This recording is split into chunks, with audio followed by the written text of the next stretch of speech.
Welcome back to the channel, everyone. Davey Deathray here. How y'all doing on this lovely Friday night? It is blazing here in Arizona. We're already at about 100 degrees. I mean, if you're standing in the sun, 95 feels like 100 on the pavement. So I'm just going to call it that.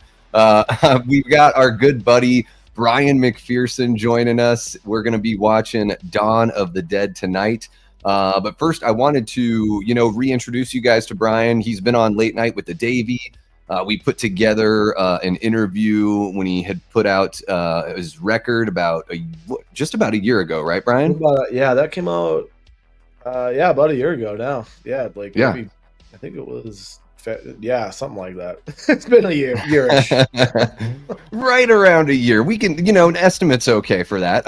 So yeah, guys, some of you are familiar with BRYAN and his work, but he's got a brand new song called American Glory that he dropped yesterday. BRYAN is a massive Dawn of the Dead fan as well, so I figured, why the heck not bring him on to, do a co-commentary here for the film and, shill his awesome new track.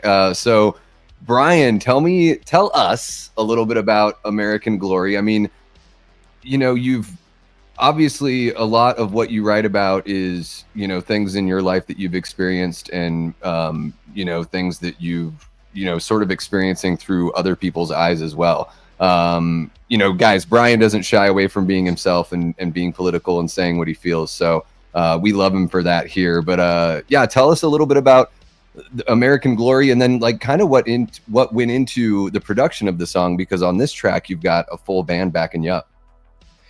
Yeah, American Glory. It's a song I wrote a little while ago, and it involves kind of negative circumstances and that are kind of going on in American culture. So the first verse is about the opioid epidemic, and then the second verse is about the endless wars and the working class involvement in those. The third verse is about the school violence that has been going on for many years now. And then we get into medical freedom and all the other things that happened over the last few years and free speech and stuff like that. And originally the song was called Faded American Story.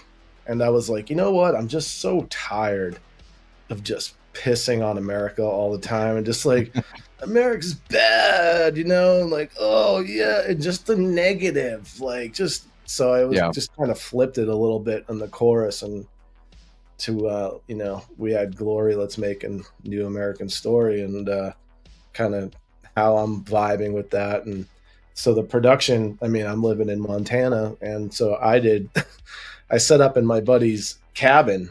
And I was going to make a whole record, but then I just was I got the direction spiritually to just focus on this one song. And it quickly became clear that I didn't want to do another sparse acoustic record.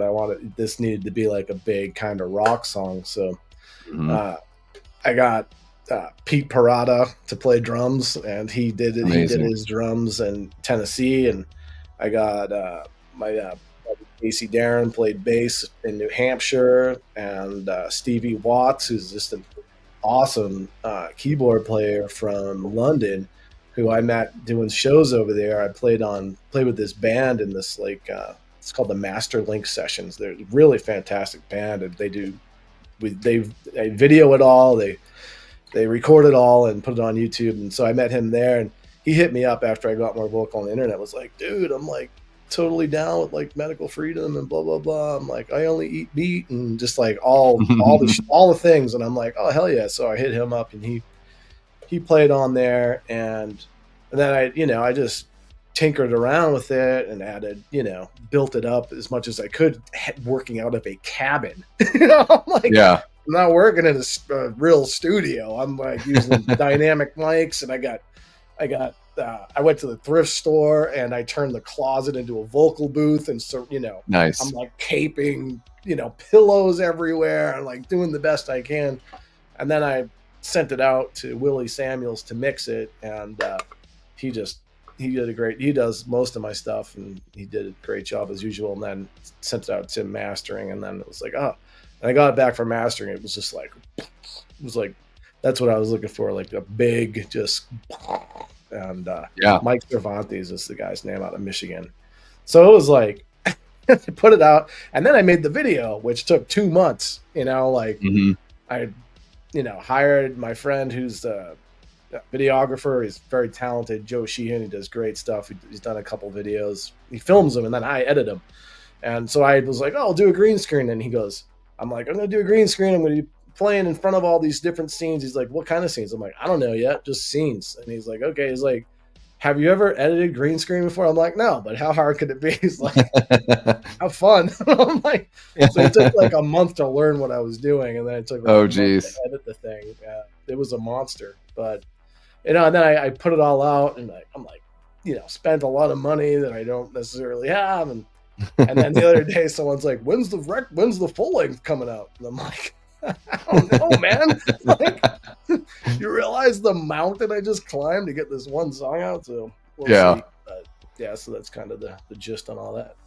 Hell yeah. Well, guys, we're going to check out the video right now before we get going, but I do want you guys to know all the links for, Bryan's official website, the YouTube, the Instagram, Patreon, Twitter, all that kind of fun stuff is down in the description below. There's also a link for the video as well if you want to check it out on your own once the stream is over. But I figure, yeah, let's check out American Glory by Bryan McPherson, and then I'll jump into the chat, say what's up to all you guys. So yeah, guys, a little bit of a different kind of show, but I mean, you guys know I'm so, like, music is my #1 passion. I love movies. It's just so tough to talk about music on YouTube. So this is a really awesome opportunity.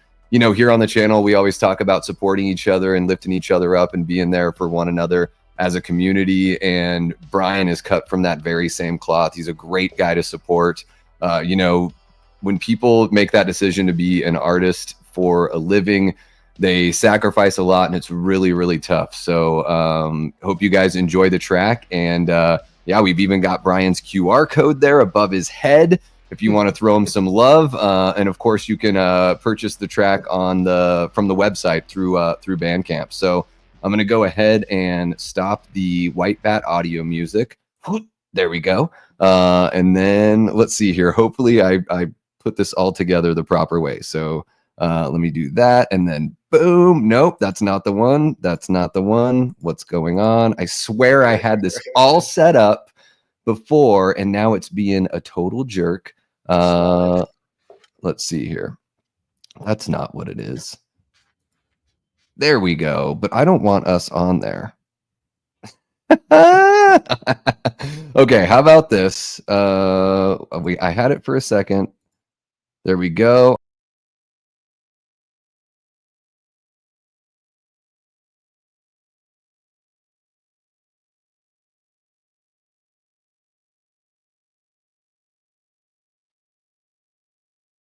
Mary got high on Percocet and pain. Mary got broke.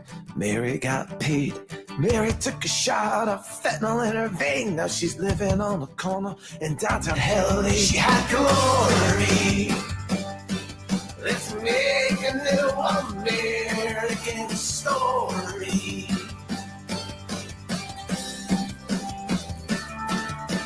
Maddie got out of Dodge, Maddie got lost. Maddie got shipped to the desert and forgot. Keep your head down for a tripwire bomb. Maddie lost his legs and now he's long gone. He had glory.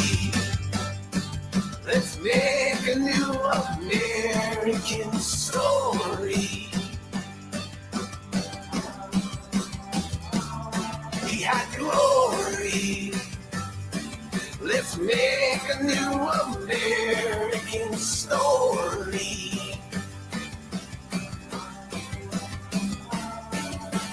Latchkey kid with his finger on the gun. Loner in the neighborhood, he never got the love. Now he's shipping up a school. They're running down the hall, and the bones are in the dirt, and the blood's on the wall. They had glory. Let's make a new American story. They had glory. Let's make a new American story.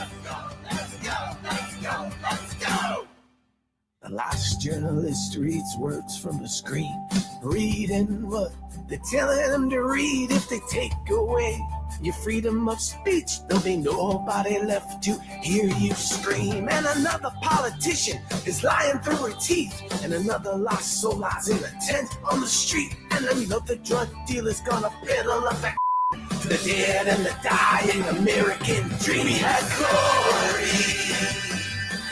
Let's make a new American story. We had glory. Let's make a new American story.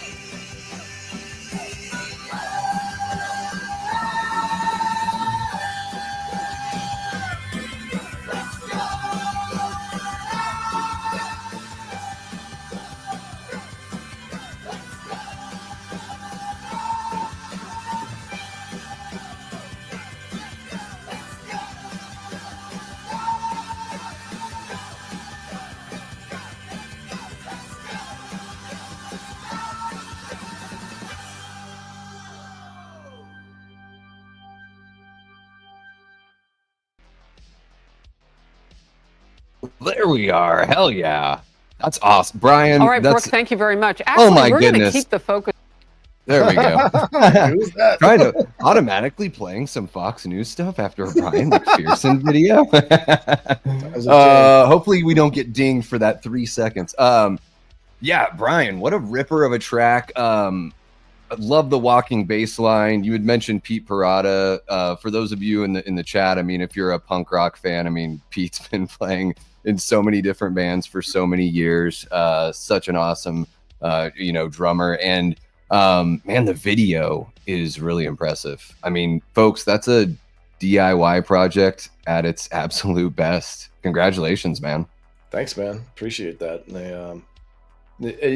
That was a lot of work. It's like, it was day and night kind of thing figuring out. But it kind of was like, you have a vision and you're like, and then it's like I just obsessively have to kind of make it so I feel okay putting it out. So yeah, you got to pour over every little detail and everything, and you can tell. I mean, that's when I looked at the credits, I was like, man, who edited this? And I'm like, oh shit, Bryan did it. It's like it just looks totally pro. It's really impressive stuff. Love the tune. I mean, guys, if you're a fan of like punk rock or a fan of Bob Dylan or both, you're gonna want to check out Bryan's stuff. It's definitely giving you that kind of modern take on that singer-songwriter, Americana that's just shooting it fucking straight. So, yeah, man, again, banger of a track. I hope you guys enjoyed that in the chat. Looks like a few of you are already chiming in. Thank you, Jamie, for sharing the link there. The link is also pinned in the chat, and then we've got it in the description as well, just in case you guys missed it. But let's go ahead and say hello to everybody and then get this show on the road. Guys, Bryan and I are going to be watching Dawn of the Dead. There's a link that's actually on YouTube. So if you guys want to watch along with us, you don't have to have a physical copy. You don't have to pay to rent it or anything like that. You can use the link that's in the description below. But let's say what's up to everybody, and then we'll get going on the movie. What's happening, Lamontre? How are you doing? We got Chester Franklin Jr. How you doing, Chester? Hope you're having a great night. Paula Fitzhenry in the chat. So nice to see you as well, Paula. We got Gene Whitacombe. What's happening, Gene? Have you seen Dawn of the Dead, Gene? I can't remember if you're a zombie gal or not. Let me know. We've got Prince in the chat. What's happening? Yeah, Davey Deathray stream before your 23rd chapter on this earth. Hell yeah. Are you your birthday's today or tomorrow, Prince? Let us know. We got Jordan Decker, one of our great channel members. How you doing, Jordan?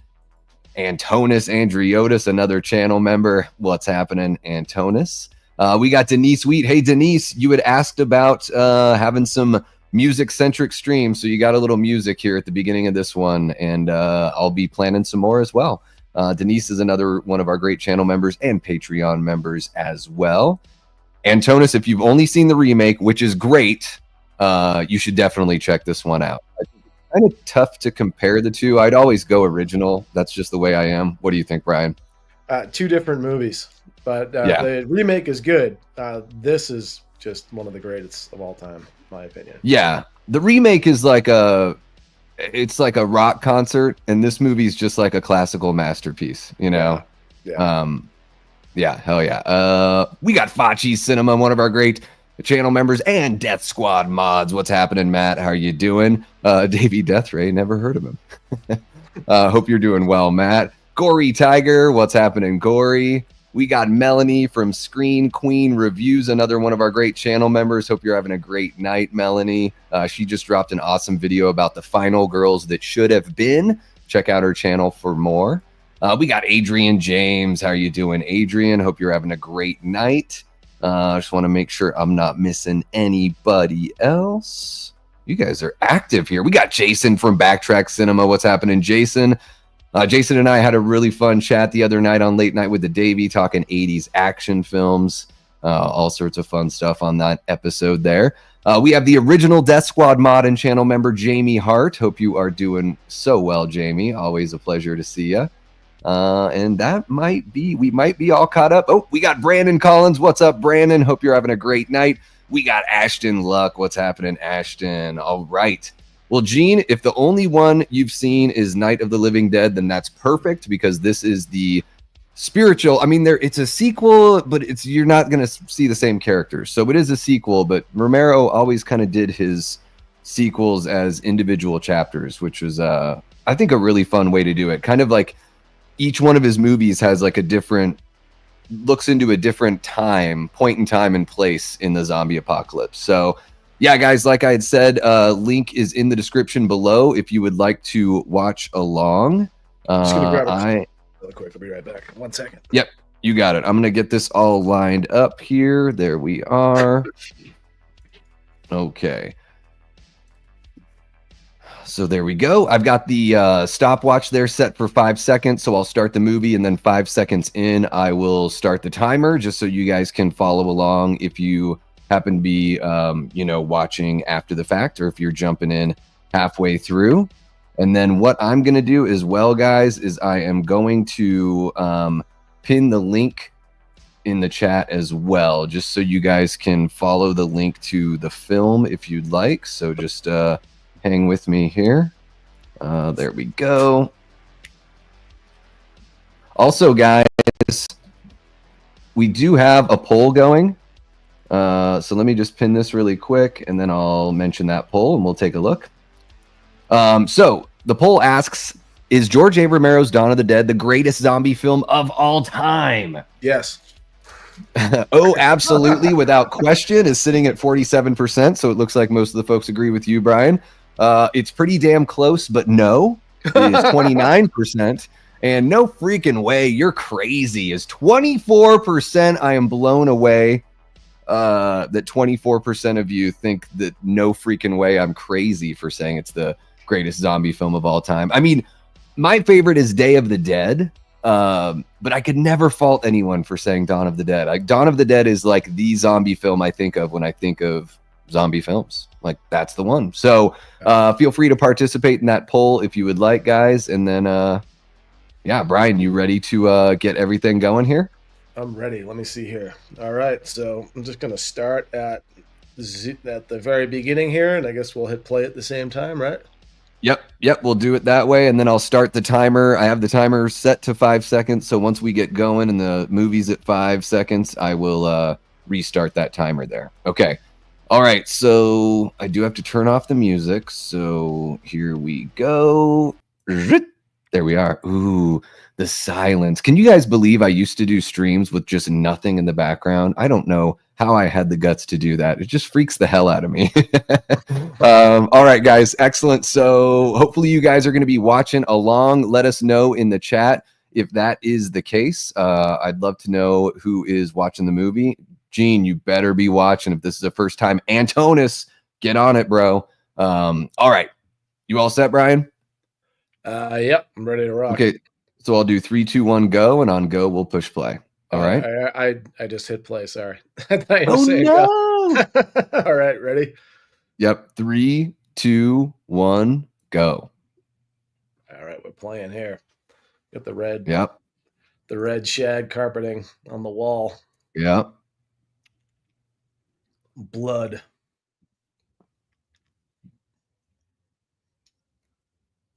Iconic. Oh my God, the Goblin soundtrack kicking The in. music. Oh man, forget Yeah. about it. You know, it's funny when I saw this movie when I was a kid, I was like, wow, they're all old. And now when I see it, I'm like, wow, they're so young. Yeah. I felt the same way, like watching sports. I was like, wow, that guy's like 35. He's like old. And now I'm like, look at that kid out there.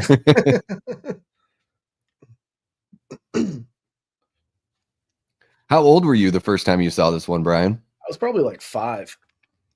My Holy uncle shit. showed me all kinds of crazy horror movies. So, Wow. That is, yeah, that's amazing. You know, it was like by the time I was aware of this movie, it was really difficult to find. really? There was like one copy in my hometown.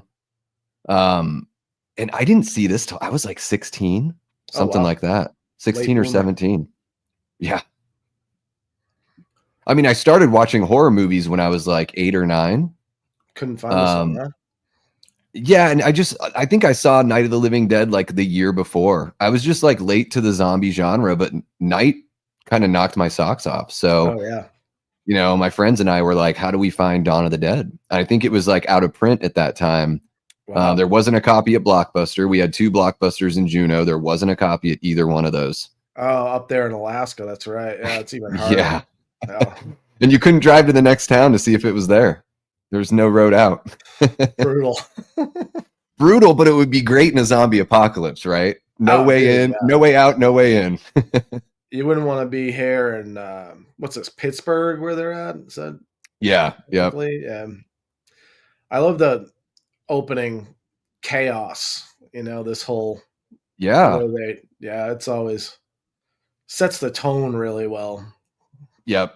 Yeah, you can already sort of figure that this must be, you know, a week or 2 after the events of Night, something like that. Like they've been putting up with this for a little bit.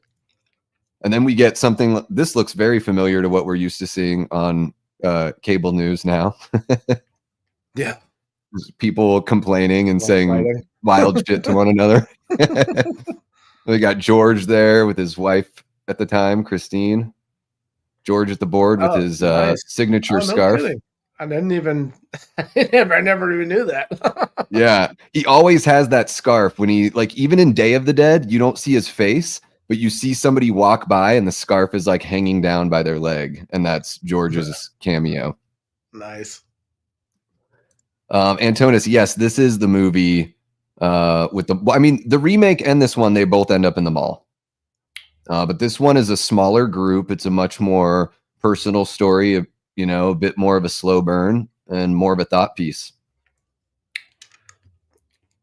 And like, you know, when this came out and when I saw it, there was nothing else. Like you had Night of the Living Dead or you had Dawn of the Dead. Yeah. And then Day of the Dead came out in the mid 80s or whatever. And you had Evil Dead, right? But that's a not necessarily classic zombie movie. That's more of a demon kind of thing going on. But there was no Walking Dead. There was no TV shows. This was it. Yeah. Yeah. Yeah. I mean, Romero set the standard of what we know as a modern zombie, as a non-voodoo zombie. Yeah. Yeah. Brandon, it might already kind of look like this in certain newsrooms. It certainly did a handful of years ago, I'm sure. Oh, yeah. Jamie says this was one of the first movies I ever rented. My mom's suggestion. It was 84, so she was 11. That's a great age to see this one. Yeah, perfect.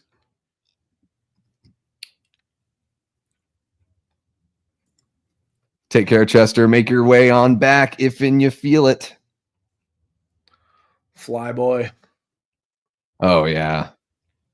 You know what I loved about Romero's movies is each character was characterized so well. Like you really got to know them, you know, and you like even the characters that you might not like who they were so fully realized.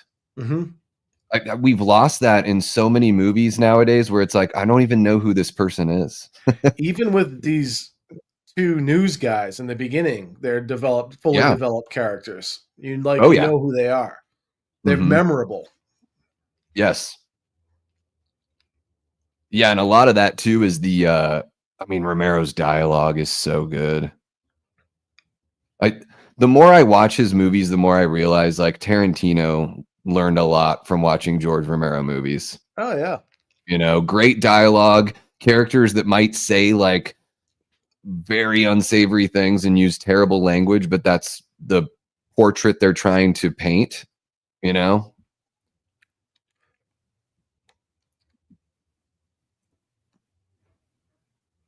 Brandon says, my brother and I used to watch this film all the time. We figured out the freeze frame function on the VCR and would use that during the head explosion. Nice. I've done that. Yep. Oh, yeah. This opening scene in here in the projects is just like, oh my God, really? Yeah. Just the dread, the claustrophobic. Mm-hmm. You got this jerk. This guy, the first example of a character that says terrible things, but he's going to get his, you know? Oh, yeah. And yeah, Romero just found a way to sort of like kind of represent, you know, the way people feel in these chaotic situations. And even this poor guy, it's like his first day on the job. This other kid, yep, he doesn't last very long. No, the Tom Savini effects work here. The squibs are unbelievable. Oh, yeah. Like there's one right here coming up when the guy runs across. Yeah. Or did I miss? Oh, no, this one. Oh, just the explosion out the back. Oh, yeah.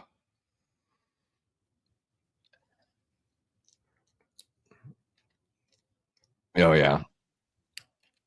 Yeah, and you just sort of see. Oh, go ahead. I was going to say this is what all the other zombie movies kind of always go for is starts out the zombies versus the people, and then inevitably the people versus the people versus the zombies. Oh, yeah. And that actor right there that's kind of wearing brown face. Yeah.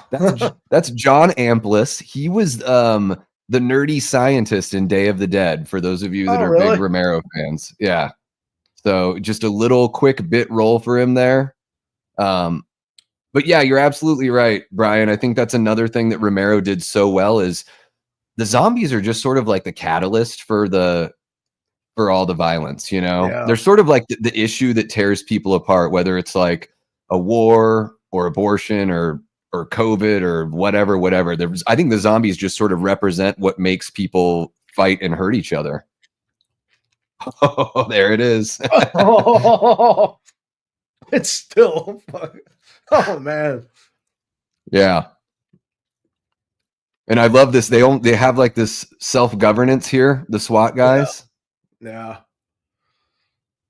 Not that room. Yeah. And of course, we got Ken Faree here as Peter. Yeah, he's awesome.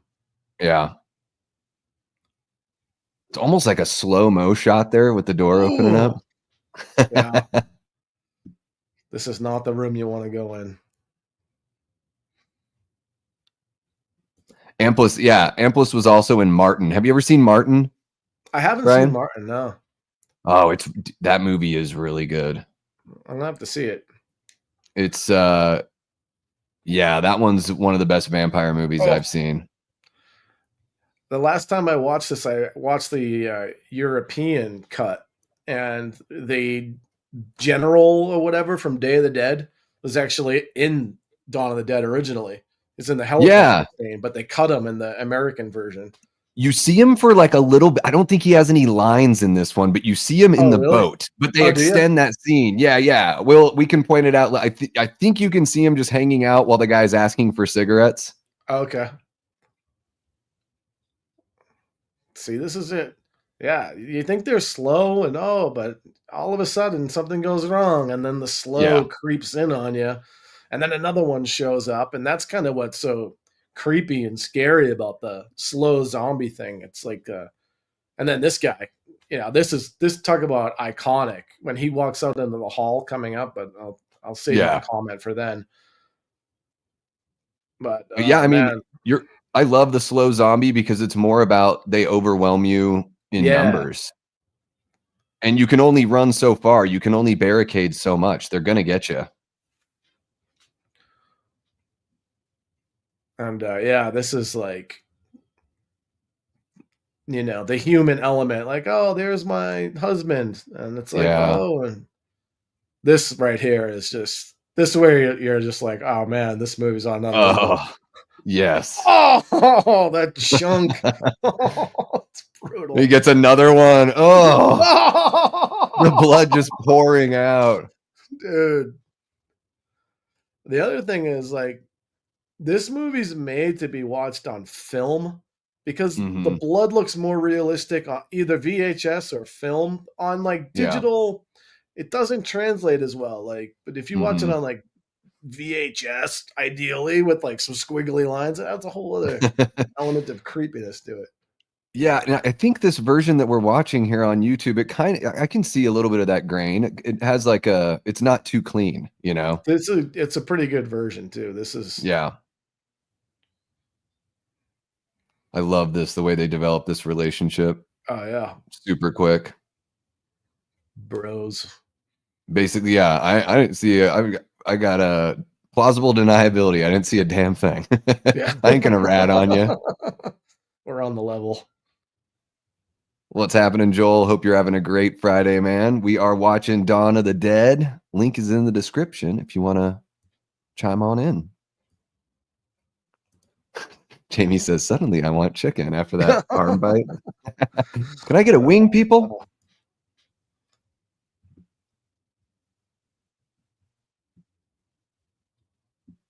This line.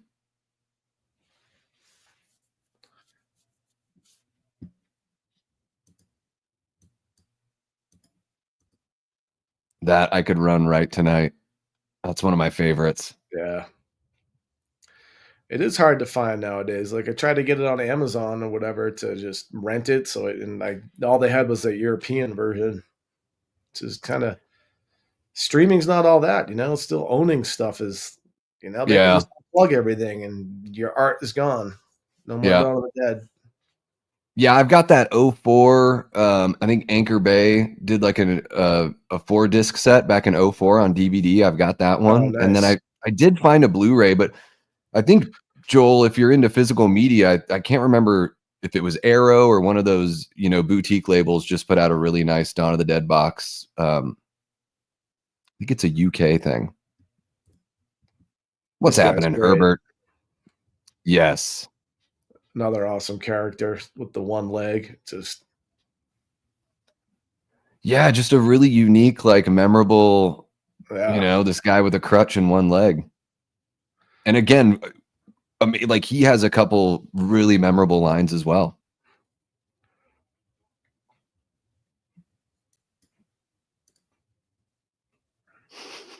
Love it. Uh-oh. Yeah. Yeah, it is like the tide, fighting the tide. We have to stop the killing or we lose the war. I love that. Yeah, I've always just thought zombies just represent like death. Like they're gonna get you at some point. Like death is gonna get you. So you even like right here, they have it all boarded up and then boom, they break through as soon as they remove one board. Yeah.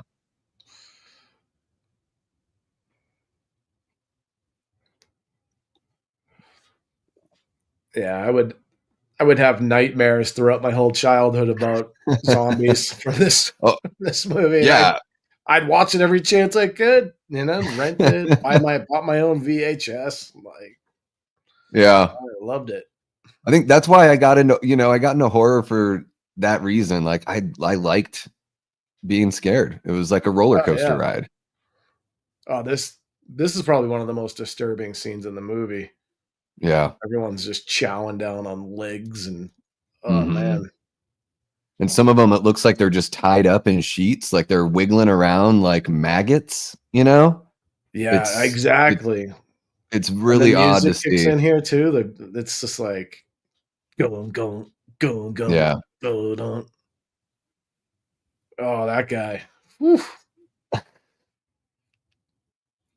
Ken's performance here is awesome. You know, you can tell Oh, he's yeah. getting emotional. I mean, Like talk these about guys, disturbing. Imagine yeah, seeing this. This is really happening. Good Lord. yeah.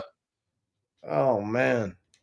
And these guys have been dealing with this for, you know, weeks. It's like Yep. this is the new normal for them.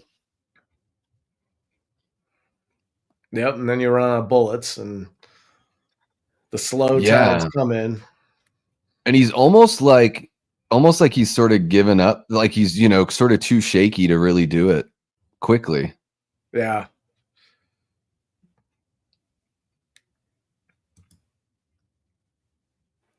Herbert says, I read that Tom Savini's machete in this film, he used the same machete to kill Jason in the final chapter. Is that Nice. true? That'd be awesome. I hope it is true. Tom Savini's, I mean, the special effects in this are just one of a kind. Yeah. Unbelievable. Mhm. Well, that was all, you know, he was influenced by his time in Vietnam. So Mhm. he saw a lot of the real life gore. Yeah. I think he was a photographer. So even more so, like I bet. you have to having to experience it outside of just living the moment.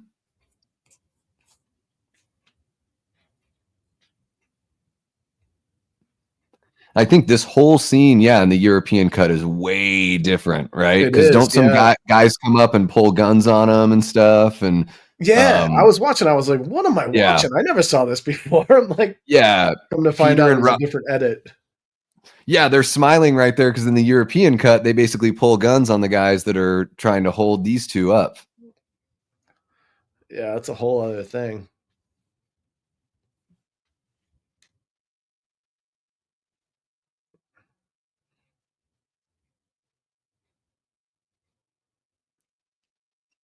Low-key jerk thing to say. Yeah.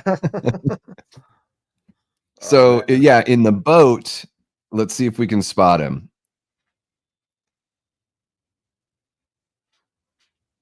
This guy's eyes crack me up. Yeah, right. Such a goofy looking dude.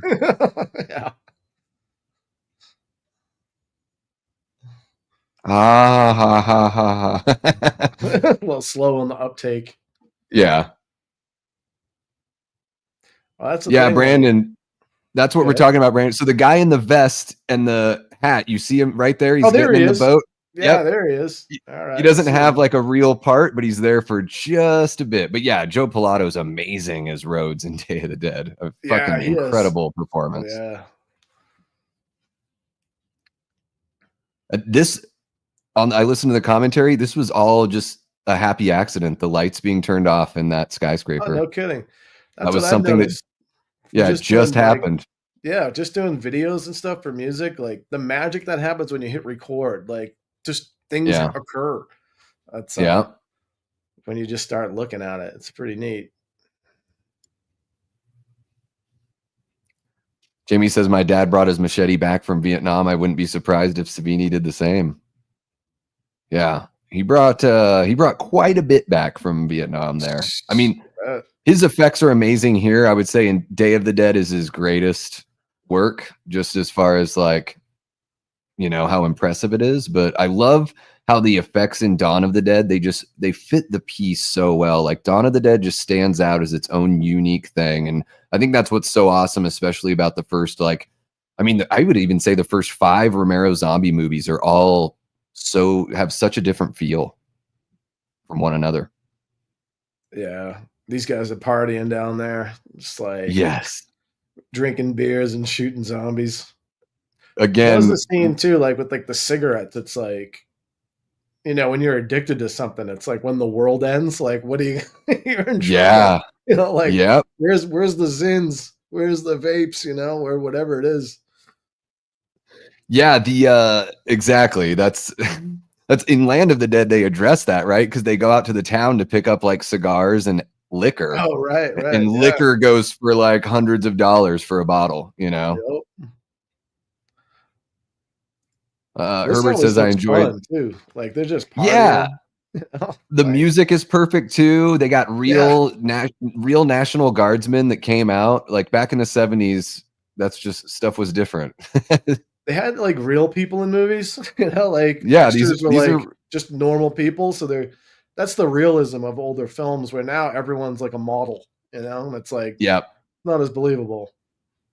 And the cool thing about like Romero bringing that like blue collar Pittsburgh kind of feel of like, hey everyone, come on and help us make a movie, Yeah, it does have that grassroots vibe to it. Mm-hmm. But then things get real, It's like, oh, partying, and then boom. Yeah.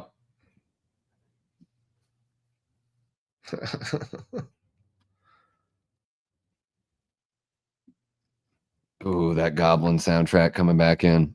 Oh yeah. You don't want to go near any like old helicopters or planes with handprints on the window, Like it's a sign. This guy, Blockhead. Yeah. Got a bit of a Frankenstein thing going on. Brandon, I had no idea that Pilato was Dean Martin in the restaurant in Pulp Fiction. That's amazing. Wow. I'm gonna have to rewatch that. That's another great movie. Yeah, that's probably my favorite Tarantino still. I mean, Hateful Eight, I love it so much, but Pulp Fiction is so much fun.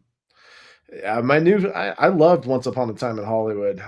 I'm a big Pulp Fiction fan too, and Reservoir Dogs as well. And then Once Upon a Time in Hollywood, I really loved the ending.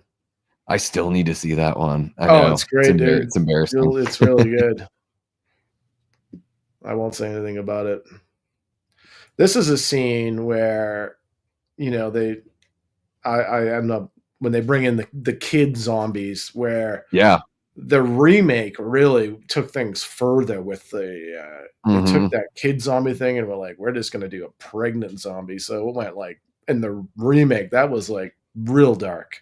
Like the baby zombie was like, oh, that was like next, almost over the line. But it started here. It was just like the kid zombies, which is. Yeah, and I know that was something that sort of upset Ken Faree. Had a tough time during the filming. He was like, I don't know how I feel about shoving these kids down on the couch and shooting them. You know?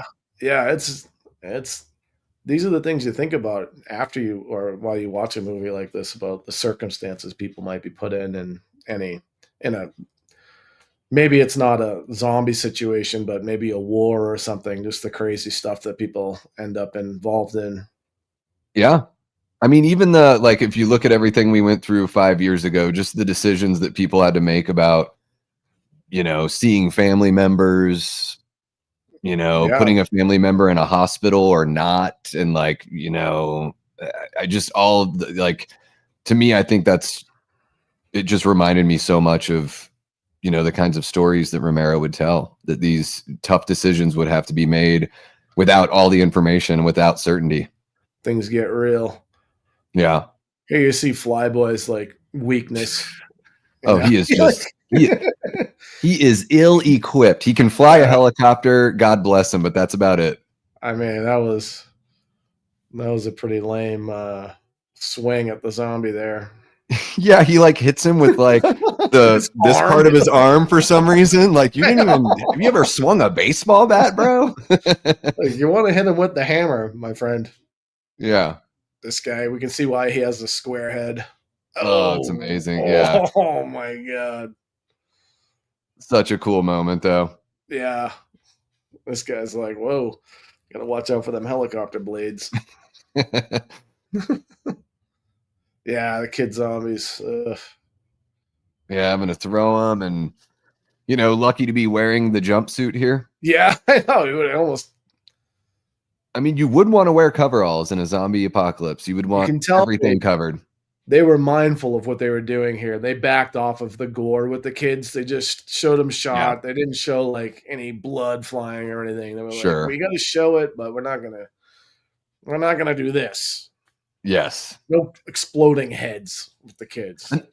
And I'm a fan of all of that in horror. It's I don't mind a couple off screens, Like, Yeah. I think it's like, you know, it's all about the dynamicism. And yeah, here's another moment of you're taking Like, 1 whoa. second to rest. Yeah. And then your bigger problem's the other people. Yeah. Flyboy just reckless, just Yeah. shooting. Never shot a gun before, never swung a mallet before. Yeah. What's happening, Eli, one of our great channel members in Death Squad mods, a pillar of the community. Hope you're doing well. Hey, what's happening?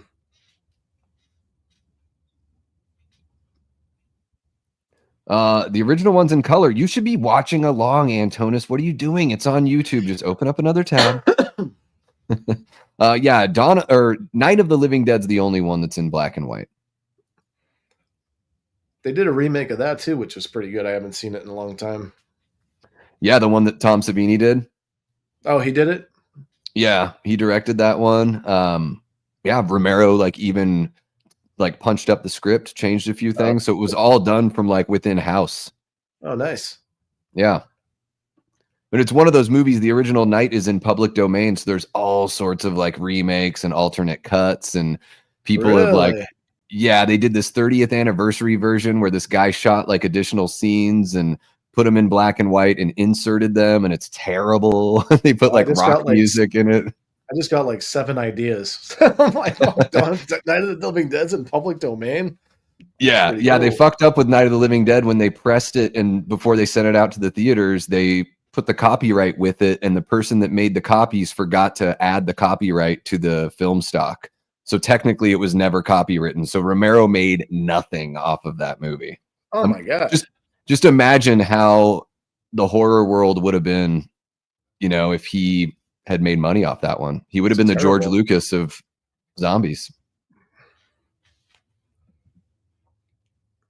I just talked over one of the best lines of the film when he's like, face it, we're thieves and we're bad guys. That's exactly what we are.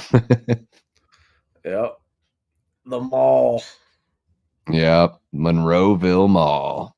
Not quite what they used to be these days, but the mall was the place to be back in those days. Yeah.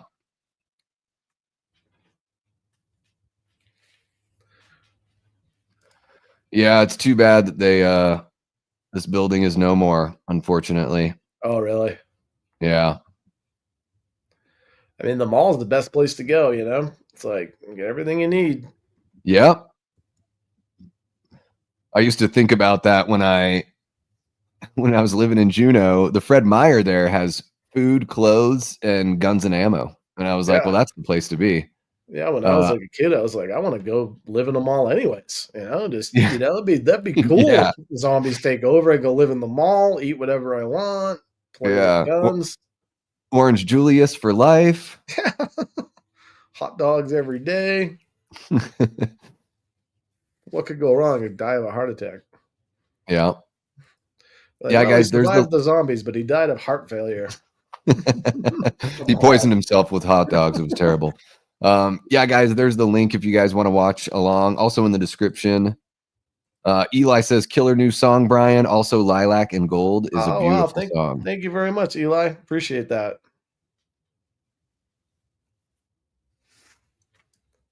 What's happening, Ryan Olashow? Hope you're doing well. Brandon says there's a Savini director's cut of Night of the Living Dead coming. All right. Oh, nice. I didn't even know. Yeah, that's that'll be fun to see that one kind of cleaned up a little bit. The music in this movie is like, and that's Dario Argento's band, is that right? The Goblin? Yeah, Goblin. Yeah. Yeah, sometimes just like atmospheric like this, you know? Oh, yeah.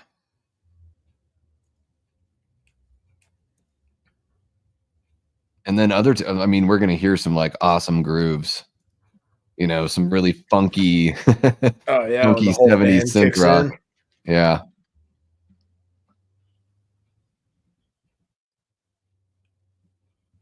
And I always like just a good choice of editing when they're like, all the music just stops with the broken glass. And then we're in the mall. And they're in now. And this is like a total shift. The spooky music is gone. Maybe it's like symbolic of, okay, we have somewhat of a safe haven potentially. Mm-hmm. Yeah, it's sort of also like in a strange way. Sometimes when you cut out the music, like I don't know. Sometimes as an audience member, like I hold my breath. Yeah, Like it almost can build tension. Like I would love to live there. Now. They got when they build that apartment later, it's like this will be cool, for a while. Yeah. And look, they got a bunch of spam. I love spam. Perfect. Once a year I eat spam. Thanksgiving. Only on the good ones. Yeah.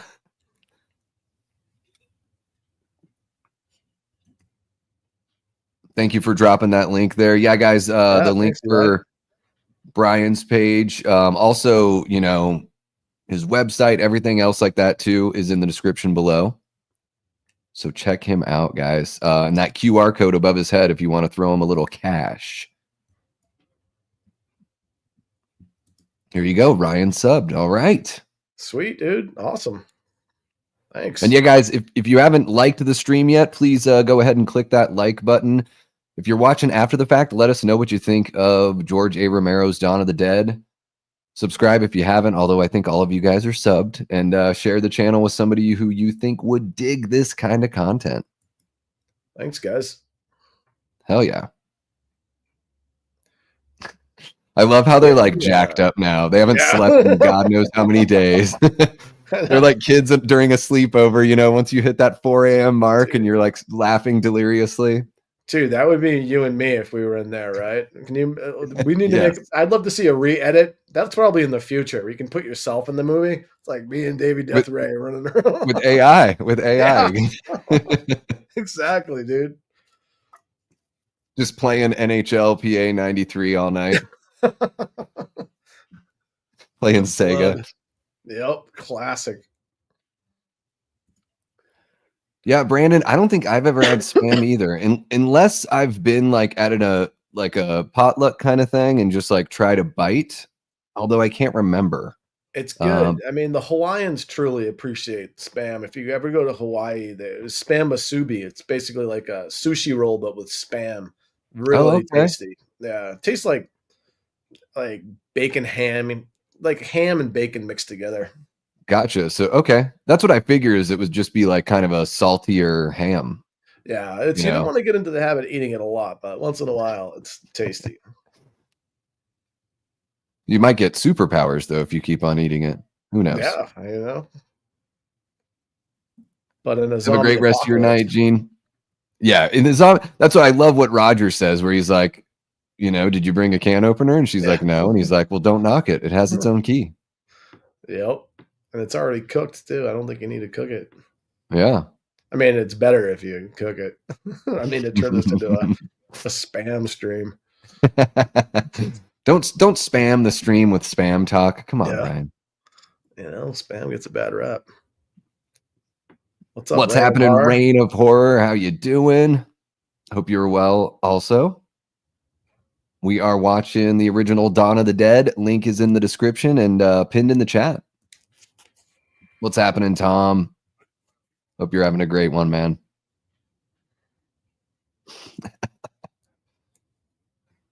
This escalator zombie with the sweater vest. That's one of my favorites. Yeah, he looks so shocked. A lot of memorable zombies here at the mall. Yeah.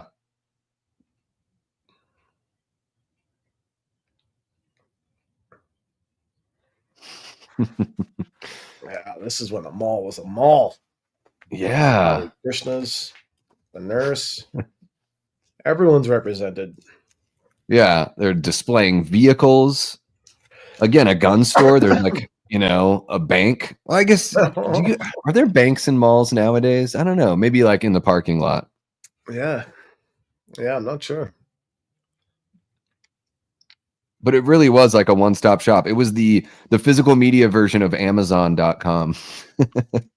Pretty much. I mean, the internet's like the new mall.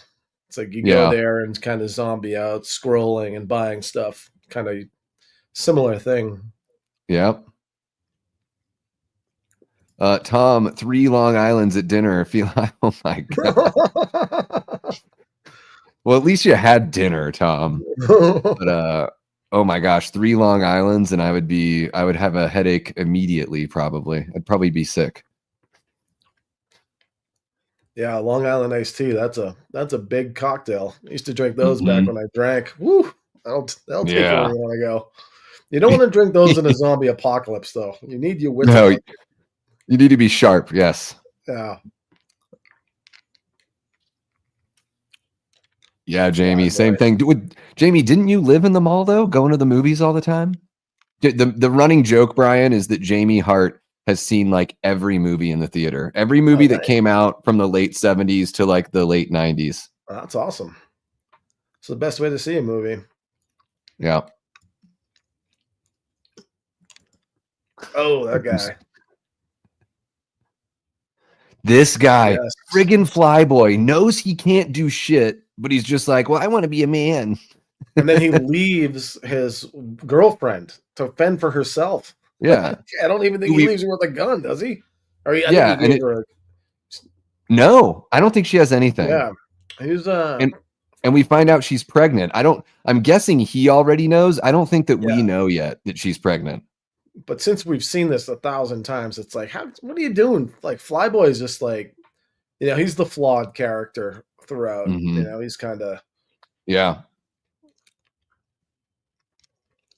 not equipped. Of course, I'd like to think I would be one of the other guys. Like, but I'd probably be Flyboy.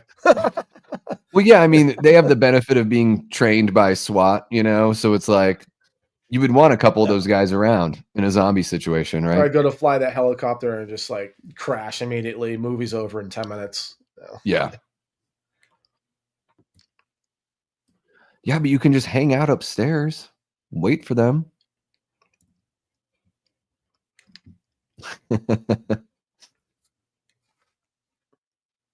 It's amazing that they just let them make this movie in the mall overnight. Cool.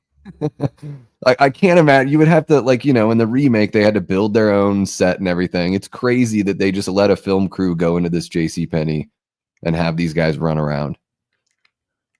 It's a different world back then. You could do more. Yeah.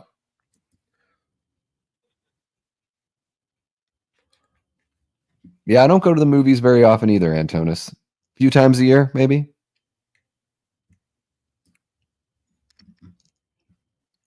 Really not putting out a lot of movies worth seeing these days.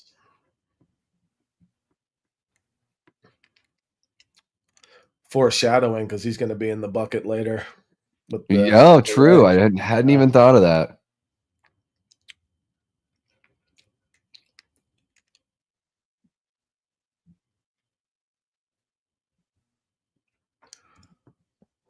Yeah, Tom.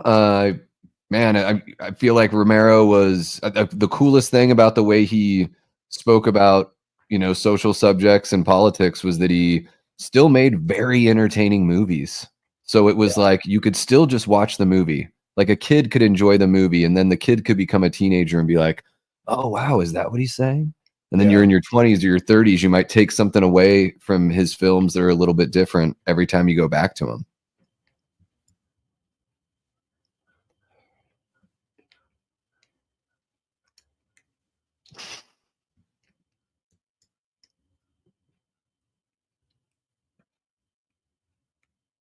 Dummies.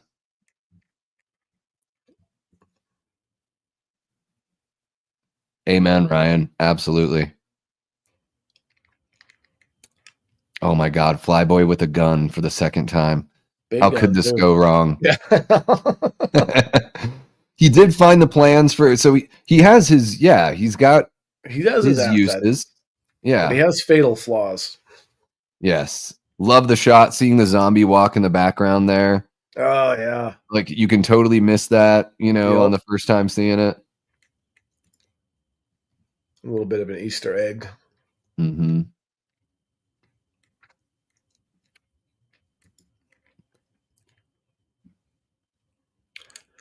I love how everyone's smoking all the time, running around. I'm not. I used to smoke. I'm not an anti-smoker, but you'd want those lungs at full capacity running from zombies. Yes. But I guess at that point, I suppose if you're addicted, then maybe it helps calm the nerves. Although nicotine Oh, always yeah. makes me feel a little squirrely. I wouldn't be quitting smoking during the zombie apocalypse. Not a bad time to do that, I think. This scene's always, and like, I don't enjoy this scene. Like, I enjoy the whole movie, but this scene's always kind of like unnerved me in a weird way. Hmm. Is it the shadows? I think it's the dark shadows, and I don't know. It's like he doesn't even know where the thing is, Yeah. right? I mean, he's shooting in a direction where, and also the bullets chasing him around. You just see how reckless he is because they're bouncing off of stuff in there, you know? Yeah. Like he didn't shoot himself. They're really setting up his recklessness from go with this character. Yep. And he's running out of bullets. So it's like, again, we're going to see that here in a moment. Yeah, like what are you going to do Yeah. when you finally, you wasted all your bullets when shooting at nothing? Yeah. I'm Yeah. like, oh, This scene is edited very differently than the rest of the movie. There are like these quick edits, the POV. There's some of Yeah. those really close-up shots too. Click. yeah, Fucking fly boy. Poor planning. Uh-oh, now what do I do? Mm-hmm. See, Jamie, I always thought that he, was just really subtle about it. I know that he didn't, like when he hired Dwayne Jones for Night of the Living Dead, everyone's like, oh, it's amazing. He hired like this black guy to be the lead. And he had the character wasn't written as black. So I know that he sort of was like, I'm just going to hire the best actor.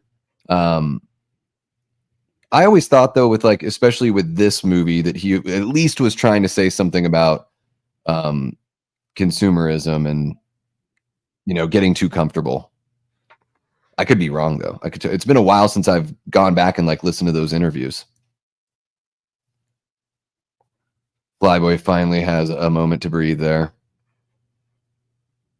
But yeah, that gun, that's the same gun he holds on to the whole time, right? Even after he turns, he's still got that gun wrapped around his finger.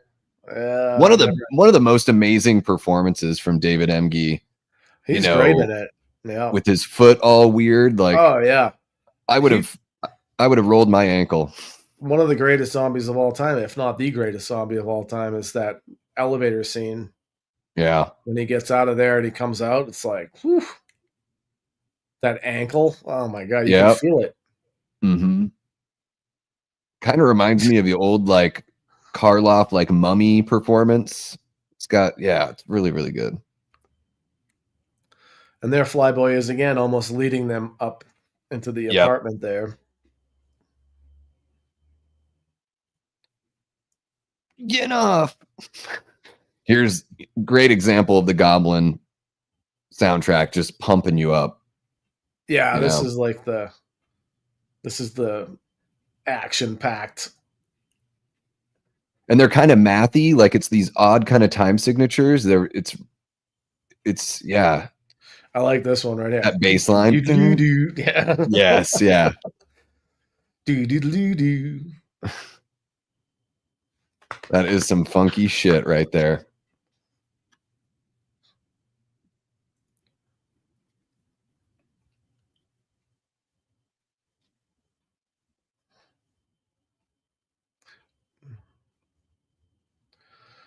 Yeah, I always thought he was just being subtle about it, but I mean, either way, what's great is it works. He's not as heavy-handed as people are these days, and yeah, if you watch Netflix or something, it's like, man, here's the politics. Yeah. If you watch anything that Disney produces, yeah, it's like it's distracting from the movie. Yeah, because I'm like, oh, I'm being programmed right now. Yes, and it's a shame because they could still make their point, but we just want good performances and good stories. No, that's the pool of blood in the air. It's a great, it's a great effect. A screwdriver, good Lord. Yeah, Prince missed opportunity with Romero's Resident Evil. Have you heard that whole story, Brian?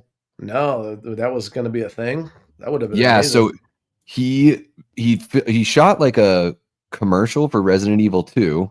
Really? I think it only aired in Japan. And then when whoever got the film rights, he was hired. He wrote a script based on the first game. They were like almost ready to go, and the studio decided, we just want to like do our own thing that doesn't really tell the story of the video games. So they that told the guy that invented the modern zombie that he just didn't cut the mustard, apparently. There's actually a documentary that just came out a couple months ago that I still haven't seen yet, but I remember hearing about his Resident Evil when it all fell apart. And I was like, that's a big slap in the face to tell Romero that he's not good enough. Fuck that. I know, and your whole thing is based off of that Romero style. And it's the first game takes place in a mansion, so it's like hello, Night of the Living Dead. It's like he's already kind of made this movie,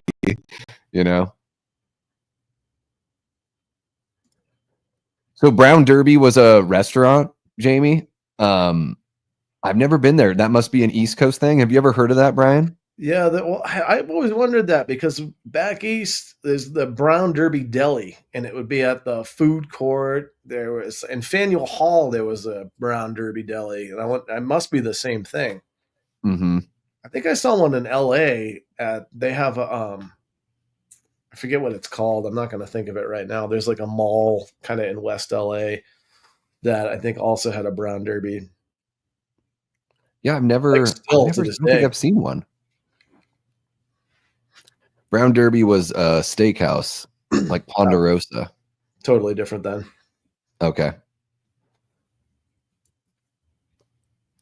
Yeah, and I don't mind messages in movies. I think it's just the heavy-handedness versus the subtlety.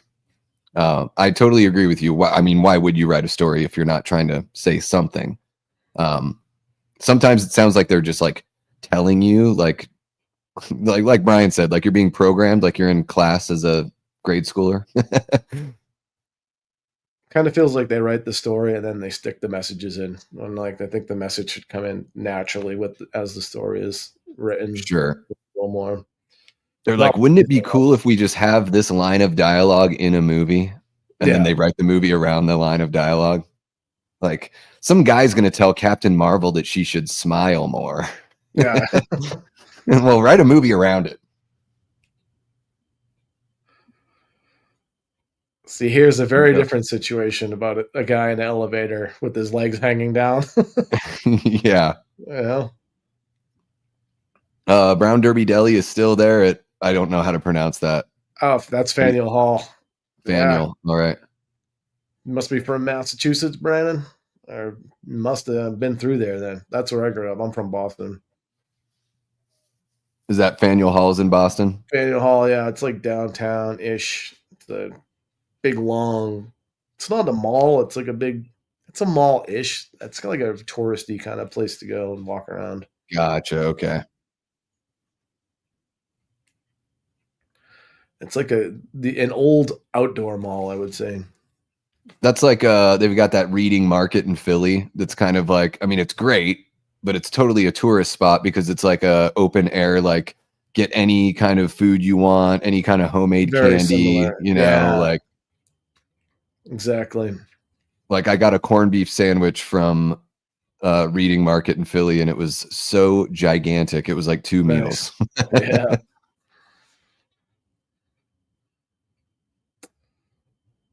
Wow, this is a situation. The only thing between you and the zombie is a box of Spam. Yep. And she has nothing. She has like no weapons at all. No firepower.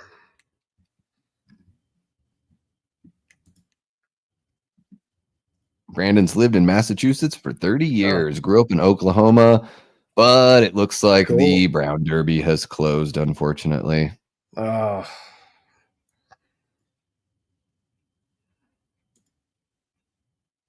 Frantic music here.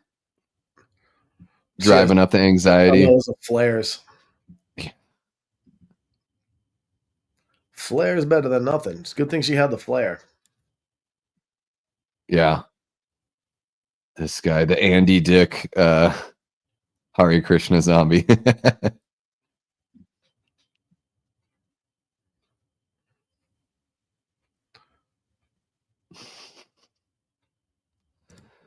Paula was born and raised in Massachusetts. All right, Paula. Cool. Brandon says, Paula, I live in Hubbardston, where the men are men and the sheep are nervous.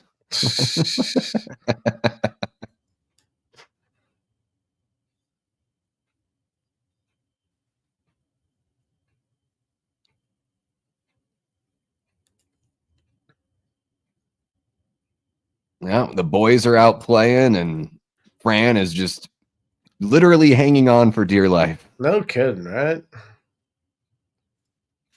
That's what I'm saying. He looks like Andy Dick. There it is. All right. Now he's gonna. He's even gonna. Flyboy's like, I'll shoot my girlfriend. What is this? This guy's solution to everything is like, let me fuck it up by shooting a gun.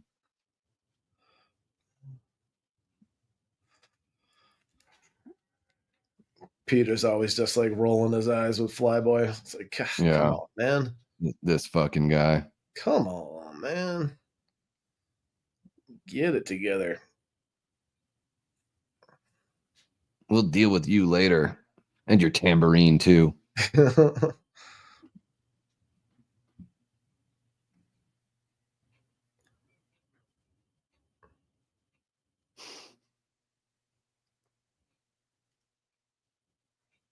All right.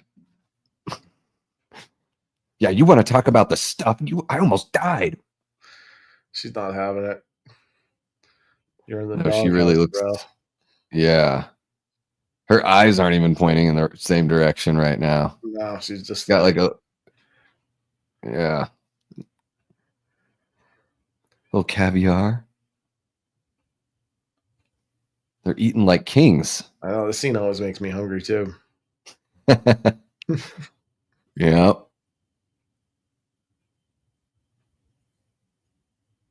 Let's get wasted and eat caviar and crackers.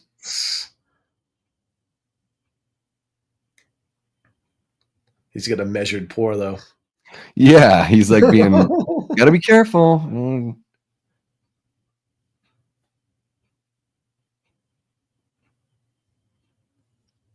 I got to meet Ken Furry at the Halloween, the H45, the 45th anniversary of the original Halloween about a year and a half ago. Because he was in the Rob Zombie remake. Oh, so they had they had a whole bunch of people from the whole franchise there. So I got him to sign a Dawn of the Dead poster and awesome. Got a picture with him. Yeah, he was super cool. Dude, that's rad.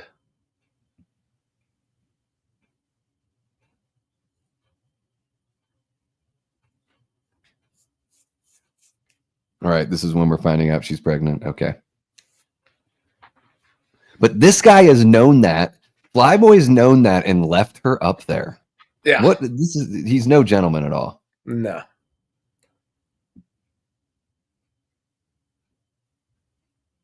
And here they are discussing her future without her involvement.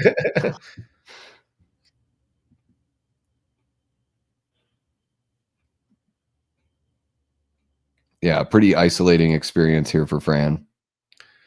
Yeah, friends. But then she has her like, I'm not taking this crap anymore moment. Oh, yeah. No, she's great. Yeah, she's like, I'm going to learn how to fly that damn helicopter. I'm going to learn how to shoot. Yeah. I think Romero, if I'm correct, he sort of felt bad that the way he wrote Barbara in Night of the Living Dead was just that she's like, catatonic for most of the movie. Yeah. So he wanted to make sure that he wrote a character that was a bit more capable in this one.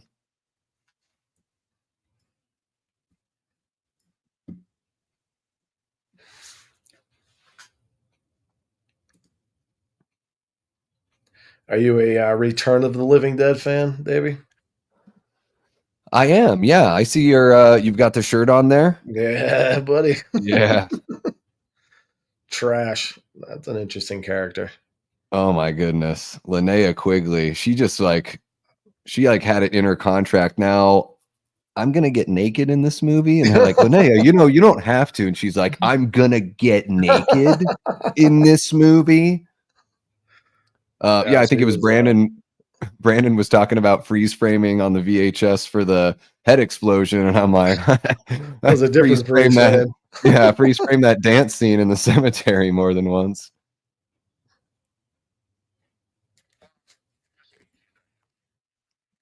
Yeah, Return of the Living Dead is a fucking wild punk rock Holds up movie really right there. well. Yeah, it's great. Yeah. I mean, Clu Gulager, James Karen.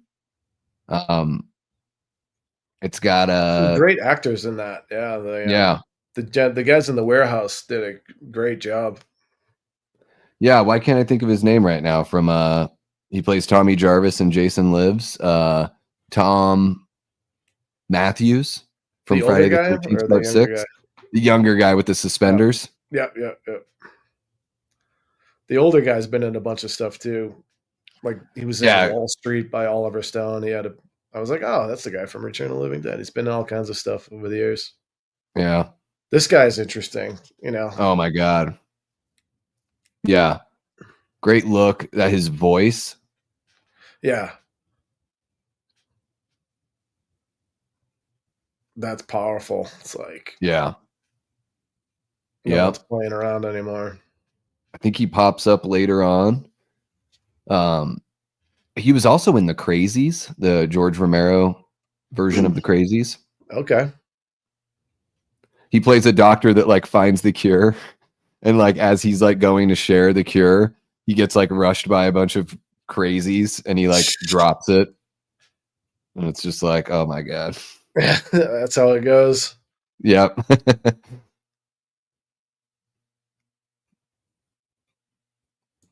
Jamie says, I'm a huge Return of the Living Dead fan. I saw it in the theater, of course, and I've watched it at least once a year ever since. Yeah, it's a perfect 4th of July film. I have a glow in the dark DVD here somewhere of Return of the Living Dead.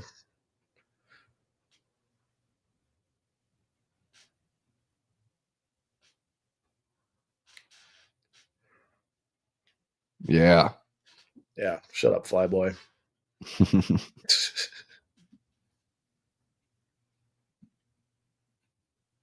Yeah.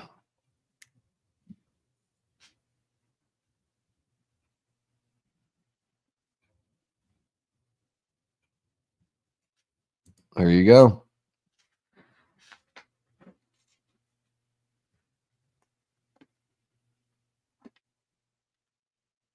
Original German poster for Return. Oh, Ernie. Yeah, Ernie. The he is the mortician that apparently Ernie, has some sort of Nazi past. Really? Yeah, it's like the gun that he has, or some stuff like in the background sort of alludes to it. It's never discussed in the movie, but you get this idea.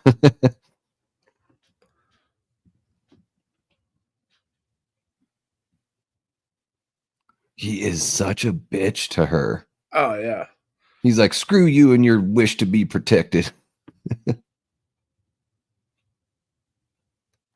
Well, it's like Steven knows he's just not equipped. He's just like, yeah. He's like, I wish I never got you pregnant. He's just not in it to win it. no.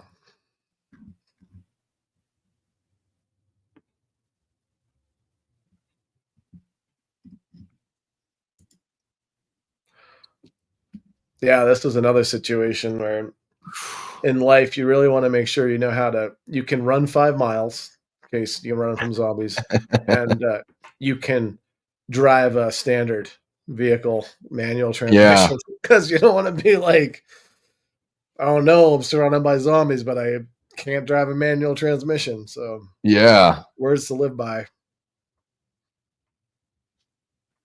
Love this track too. Yeah, it's good. It's got that military kind of vibe. Again, It's another heroic. odd time signature. Yes. Yeah. It is very heroic.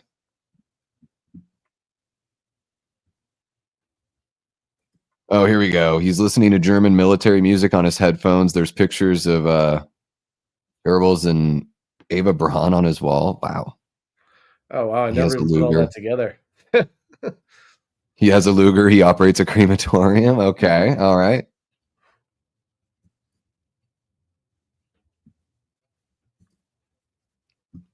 The banter here is great. Gotta have some ball breaking. Yeah.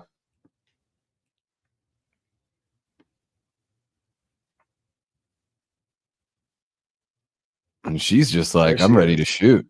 There's her hero's journey. It's just like, here Yeah. I am. I got my gun now.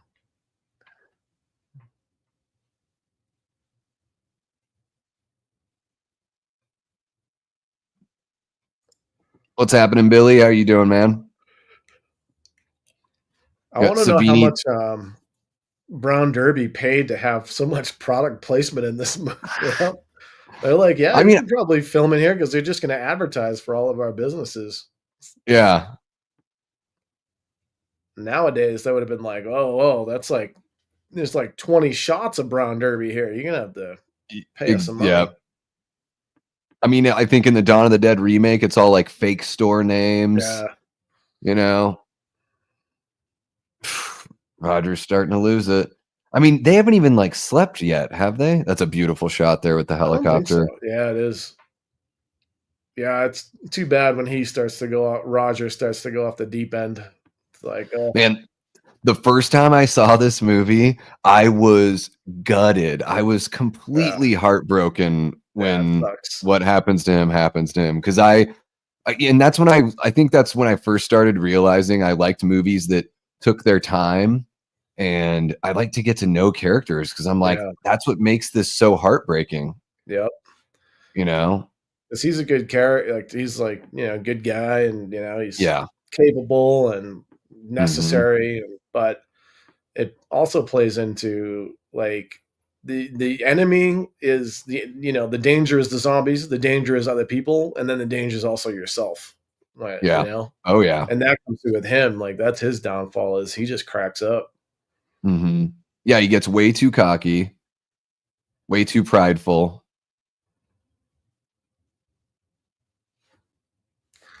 And it also just, I love that Romero's just sort of like everything. It's an equal playing field. Like anyone can get got. Yeah.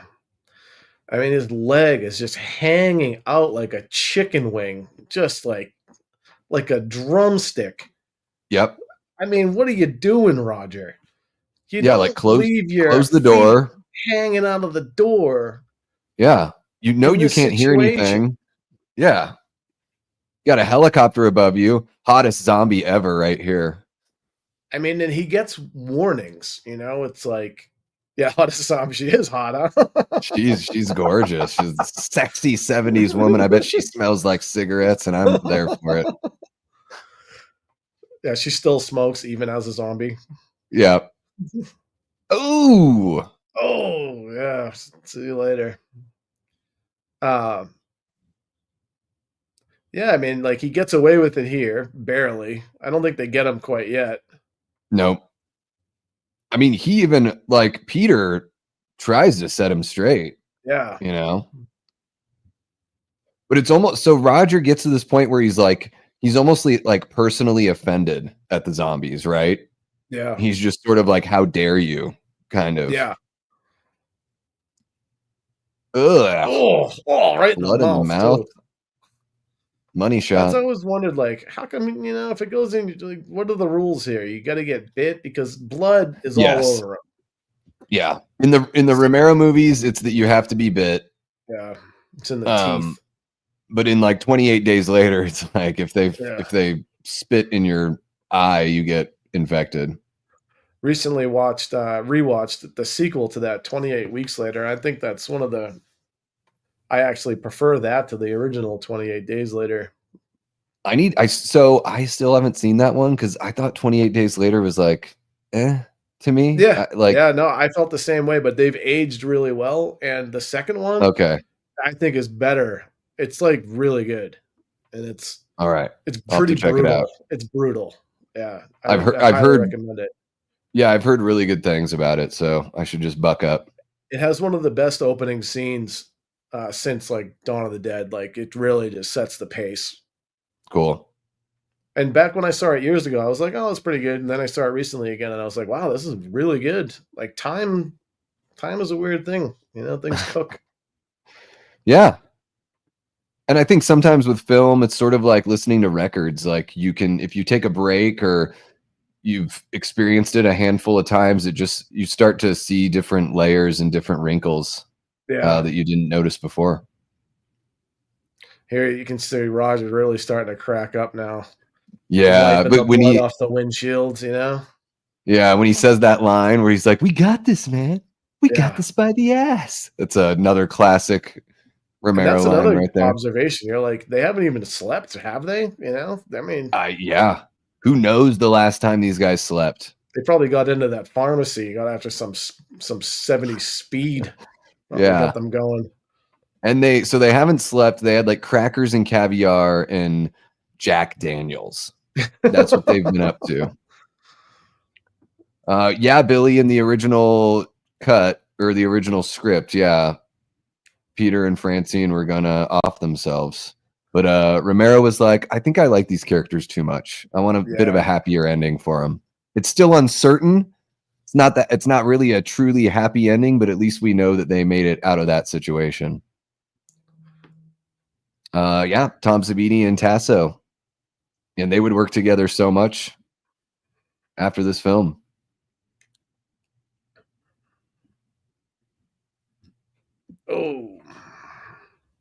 Oh, that guy's face. Jerry Renner is zombie's awesome face. in that movie. Yeah, 100%. Oh shit, I didn't even know he was in it. Dude, It was before he was a star. It's really good. Okay, I'll check it out for sure. And because they're doing another one, the 28 years later or whatever. Yeah, Barbara, there's no way she lives. She gets pulled out by her brother. Now he needs This his scene bag. here. He's got a whole mall. Yeah. What the hell does he need the bag for? I love this.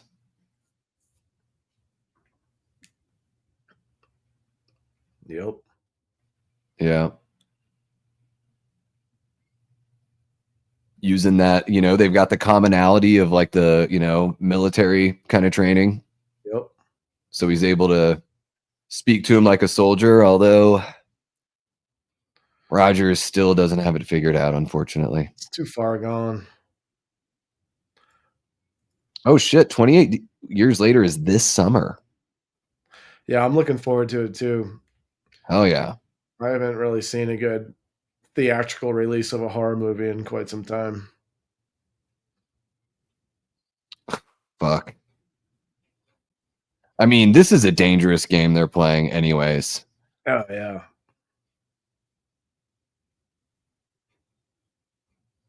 Like, I kind of don't know what they're thinking doing this right away. Like, this is just so reckless. Oh. Yeah. And to feel like they have to do it right away. Like they just got there. Yeah. They could seriously do what Fran is doing there. They could all get up on the roof, kill a bunch of zombies, shoot a bunch of zombies, and then go do this. Yeah, but it's kind of that hindsight thing, when you're in the moment, they really want to seal things off because they're worried about other people coming too. True. And then I guess if you're shooting a bunch of them, it might attract more. Ooh. And then it might attract more attention from, because the big concern is other people, and that is the downfall too, is when other people come. Yep.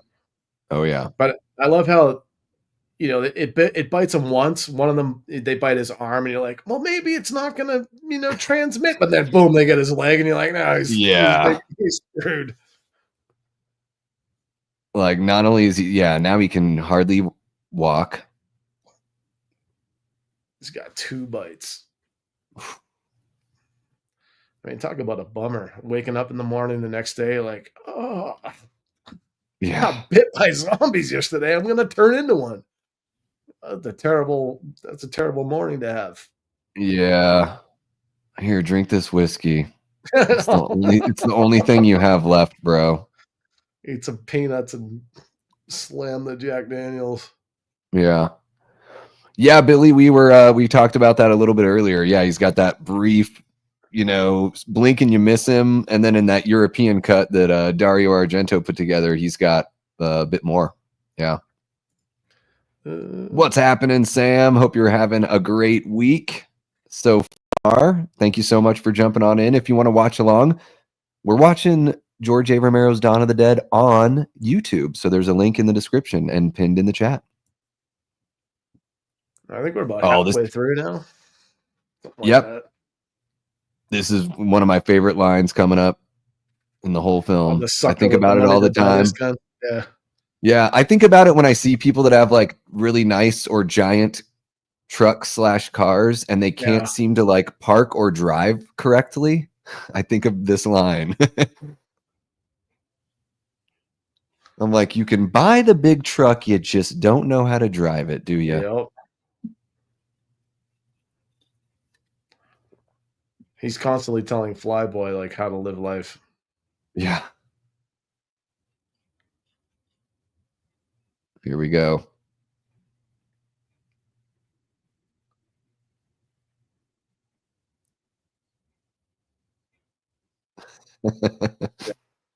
That is, man, Romero's writing.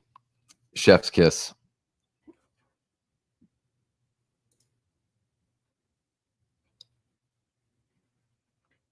The like safari noises and Oh yeah.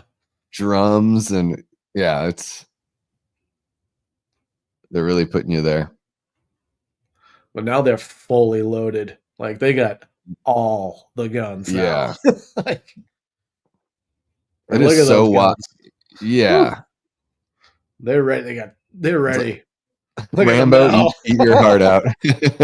They're Rambo'd up. He's in the bucket now. He's got the bullet belts. Yeah, these Yeah. guys are ready. Yeah, Sam, I have to wake up at like 4:30 for work tomorrow. So once we're done here, I'm gonna have to take some melatonin and hit it. Ouch. It's not. This is very rare that I work. I'm working an event tomorrow, so it's Special It's occasion wake up. yeah. I usually I don't. always feel better when I wake up than I think I'm going to when I have to wake up super early. I'm like, oh, that wasn't Yeah. so bad. On the plus side, I'll be done by 1 p.m. So Yeah. I'll take it. Oh, the headshots with the chunks going out the back. I mean, Yeah. that was I had some of the first to do it. This level Yeah, of gore was. Yeah, the squibs, the Tom Savini squibs are amazing. Is that what that's called? Squibs? Yeah, it's like whenever they do those the bullet hits or whatever. And I think Tom like usually what Tom would do, he's like, you fill a prophylactic with fake blood. So they would do like a exploding condom like out of the back of their head, and that's how they get some of that effect. Nice. And then the blood here looks like almost like melted wax. Like it's got this like thick. Oh yeah, it is oozing. You know what I mean? Yeah. It's oozing, yeah. Everyone's dehydrated. Yeah. She's got a blowtorch now.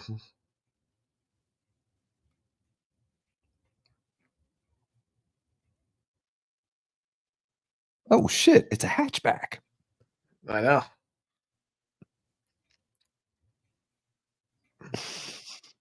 He's better do it before I die. I've got like 16 hours.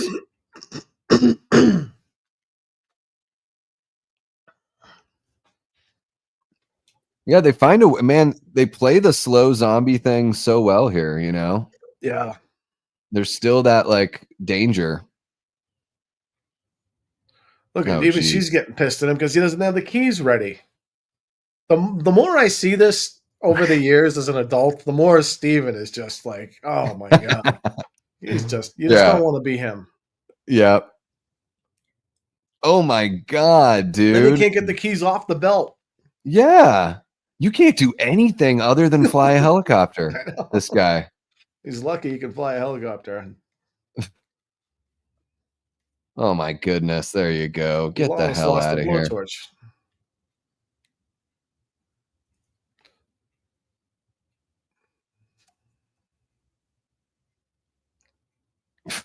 Roger just rolling around. Yeah. That leg. Oh, we're about to see a pimple popping moment there with that leg. Yeah, it's one of the the nastiest, most painful bites in the whole Yes. movie. It's not even a bite; it's a hand. Oh Oh yeah. god! You're like, Oh, hurts every time. oh my god! The zombie knew right where to go. It hurts more than a bullet in the head in this movie. Watching the thumb go into the wound. Oof, Yeah. love it. Oh, is that what it is, Brandon? It's the entry wounds were the latex. So I think they would, yeah. But Oh he yeah. always called it a prophylactic, like they used condoms. Not used condoms, they used. This Wasn't isn't Jared 70s. Leto's Joker. Oh, that was kind of symbolic. Just popped off a leg. Yeah. Well, and the whole like, yeah, the mannequins versus zombies kind of thing. They kind of redid this scene in the new one, the remake, with the guy at the end where they were like dragging him through the tunnel, Yeah, and he had like through the two sewer guns. And there. that was kind of like a homage to this guy in the Yeah. bucket.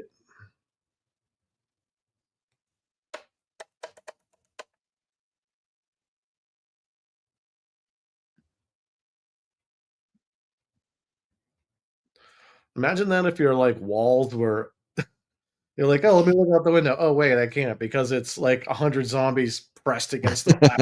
It's like, oh, I'm depressed because it's raining today. Well, how about it's 100 Yeah, zombies when you look out the window. and all they've got, I guess, is the rooftop, you know. We'll see that Yeah. a little bit later, but yeah. What's happening, Pat? How are you doing, man? Guys, if you're not subbed over on Pat That Halloween Movie Collectors channel, you are missing out. A lot of great content over there and some really awesome watch parties as well. Cool.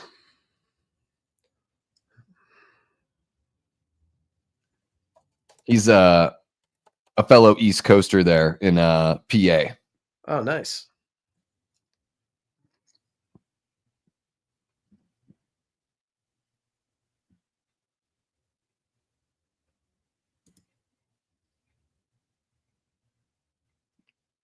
I love how this movie takes you through the whole process. Like it all makes sense. Everything Yeah. they're doing. And that's too because they do have military training, so they're kind of trained to secure an area. Yeah. Yeah, Romero picked like he made sense by picking the right kind of characters to put into the story. And this guy, yeah, I think it's the zombie that's like got a crush on her. yeah. The sad little league, but with a mustache somehow. This music and this shot here. I mean, it's like peak. This is like the really like the climax of their situation. Yeah. It's like, wow, they've accomplished. It's a great accomplishment in hell, and that's what the music really kind of really expresses that because it's dark, but they're like looking out on their kingdom now. Yeah. Which is a bloodbath of the undead. Yeah, absolutely. Yeah, they have dominion over them all. Who knows for how long? They know they're going to lose one of their good friends. Yeah. It's like this bittersweet moment, and then there is this like dynamic shift. We're seeing the before, and then pretty soon here we're going to get the after. And we went from like accomplishment to oh no, like the reality of Roger and his situation.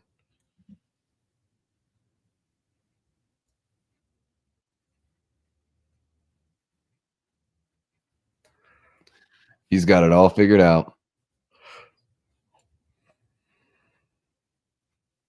Are you certified to be administering the medicine, Brian? Like, I'll do my own morphine, actually. Yeah. I guess, they're just trying to make him feel comfortable. Yeah. Like, let's forego the whole zombie thing and just take me out. Yeah. but he tries to fight it. So he is a fighter. He's a soldier. He's not going to just give up. He's going to fight it to the end. He doesn't leave him hanging. That's for sure. You know. Yeah.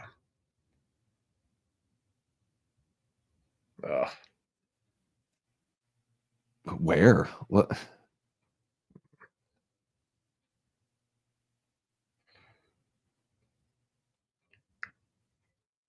Three days. Oh. Yeah. This is gonna be me in bed later. I'm thinking about how I have to get up at 4:30. I'm just gonna be swinging around. We whipped him. Yeah.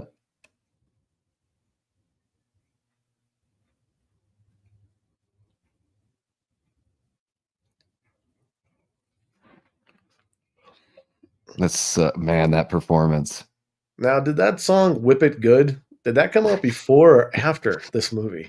After, right? Isn't Whip It must be what 83 or something like that? I don't know. I wonder if they were influenced by the movie or if this was the thing that was just said in those days. Whip it good. good. I'm gonna look up Whip It. Good. Yeah. Whip It came out in 1980. So just so it's weird. Dawn of the Dead technically came out in 78. That's when it like premiered in Europe, but it was released in May of 1979 in Hollywood. Well, that was the premiere in Hollywood. So yeah, it would have been right around the same time.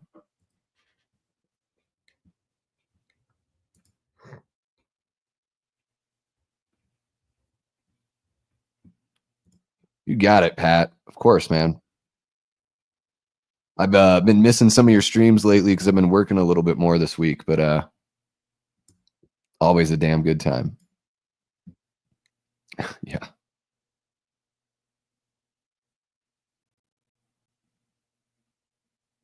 I'm tired of working. Friggin' flyboy. Just can't we just leave all the rotting corpses in our home there for a little while? Yeah. Now this must have been really fun for the people playing the zombies. That's an easy day.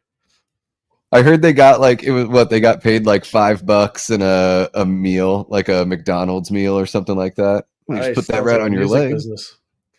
Yeah. Half price off anything at the mall. Yeah. Brown Derby apps and bar menu. Yeah, and it's odd too. It's like I don't know. Whatever, I'm nitpicking here, but there's got to be multiple restaurants in the mall, right? So wouldn't you want to like empty out one of the, wouldn't you want to take some of the food out of one of these and put it in another? Yeah, I wouldn't want to keep food in with the zombies, dead zombies. Yeah, that's a technical error, maybe. Yeah, and you can fit way more dead bodies in there. Believe me, I know. Now this end of the world to still take the money. I love it. Yeah, it's one of those things where it's like you would still want, like he says, he's like, you never know. You don't. If this all blows over. Yeah.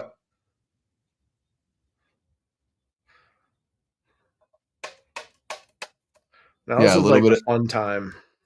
Exactly. Like we got a safe place. We're in the mall. We're gonna shop. We're gonna go to the bank. Get some nice watches. When it's sort of like like, hey, if you're dealing with your own existential crisis in your life, why not go buy yourself some things to feel better? But then there's also going to be it's never going to really make you happy, as we see in just a little bit here. It's that temporary fix. Yeah. But even pre-apocalypse, post-apocalypse, still want to get the stuff. Yeah. I like the supermarket part here because he's like eating an olive or something. I'm like, yeah, look at all that salami, good cheese, some kind of I think pickled onion or something. Yeah, he starts drinking the juice. Yeah. Gotta have coffee, dude. Absolutely. Have coffee. Yeah, drink that syrup. Dude, make it last.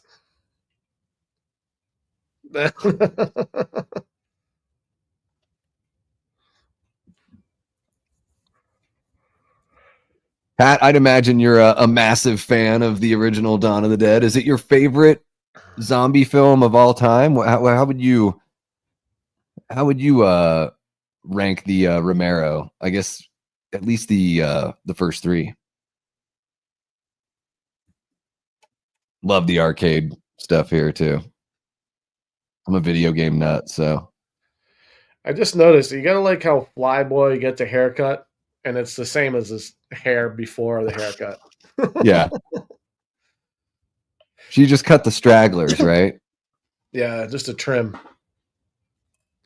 Look at those old school video games. Oh man, it's great. Different world. Yeah. I like how Roger is able to have a good time, even though he's going to turn into a zombie like very soon. He's still Yeah. playing video games and hanging out. His last hurrah. Holy cow, guys. I'm taking a look at the poll here. 39 votes. Is George A. Romero's Dawn of the Dead the greatest zombie film of all time? 51% of you are saying it's pretty damn close, but no. Oh my God. I gotta leave this stream right now. Yeah, I needed to let a little pregnant pause there so Brian could react. 36% of people say, oh, absolutely, without question. Only 13% of people think that would be crazy to say that it's the greatest zombie film of all time. I mean, I think it's the most important zombie film of all time. Absolutely. The way that I think of it is, like, I heard it explained like this. Someone was like, Jimi Hendrix, I don't really, he's like overrated. And then someone goes, you have to understand that before Jimi Hendrix, there was nothing remotely even like this. You know? And it was like, there was before and after. And like Dawn of the Dead is like that. Before this, I mean, there was like nothing Night, on this scale. and that was it. Yeah, and that was more of like a sneak preview compared to what you see in this. Oh, what Romero accomplishes in Dawn versus Night. I mean, it's like he's really come in his own as a filmmaker. He's a better writer. It's shot better. It has better music, better performances, and it is a true masterpiece, without a doubt. I think I talked over the great line of "No more room in hell," so my bad. Oh yeah. You know Macumba? Yeah. Voodoo. When there's no more room in hell, the dead will walk the earth. So good. Yeah, I like that he never really explains it too. That's another thing about the zombie apocalypse in his films, is that he just doesn't put an explanation. It's just happening. You know. That's the realism, because if you were, no one knows what the hell's going on. And like, I think another thing too is it's like, what does it matter? Like, we're in the shit. Like, what's the purpose is like, or the meaning behind it is pointless.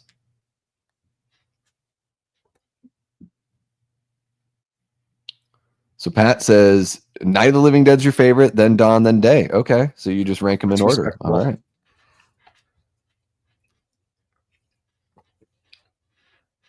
Oh, he's starting to fade. Yeah.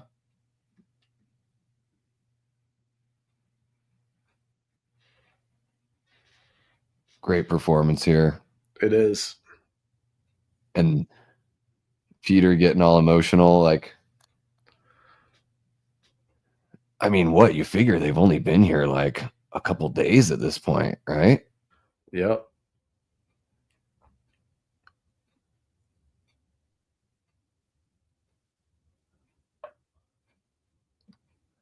Even, with everything we've said about Savini's, amazing, wildly loud practical effects, the makeup here on Roger's really good too. Just the subtle.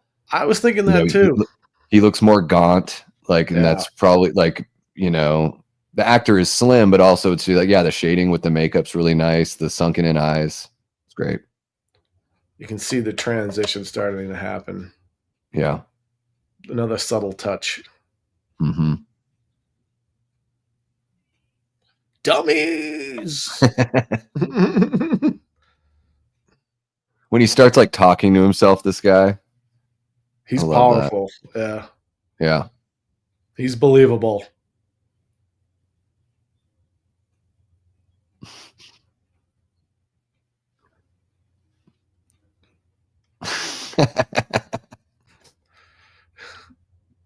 Trying to help you dummies.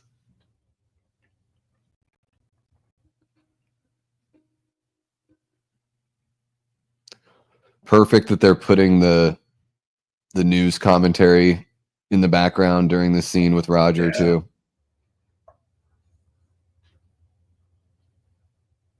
The eye patch really sells it. You know, the guy's he's got one eye, he's got an eye patch. I just believe him more. Yeah, what's he been through?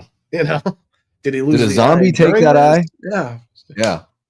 Oh, they got Roger under the blanket. What a boss move to have him under that. Like, yeah, for the rising.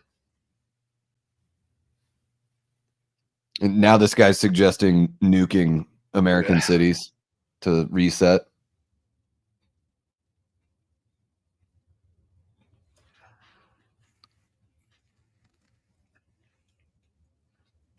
Damn, this is heartbreaking. I just felt sick the first time I watched this. I felt sick. I like how he looks around and he's like, what?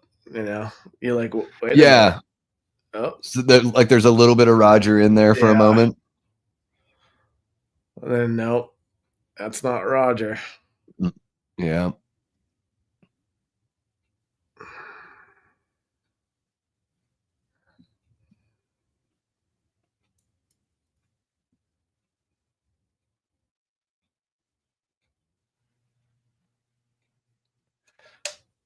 I like how they built that up. Like, it's really all over, isn't it? And they got that news in the background and all climaxes with Roger being shot.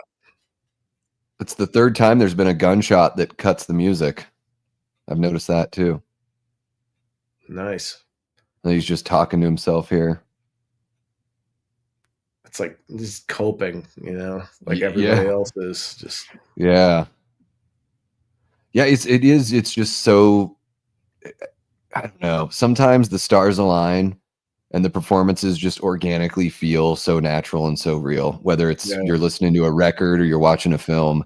Dawn of the Dead is one of those that's just everything. You just want to keep on watching this movie over and over. I've done that. I mean, man, when I got that box set that came out like in 2004, because that was it had been, I think that was the first time it was officially released on DVD, at least in the States. I watched it so much. Oh my God. It's like my comfort movie. Yeah. You know, it relaxes me. Yeah, I think when you visited years ago when I was living in Portland, I think we watched it one of those nights.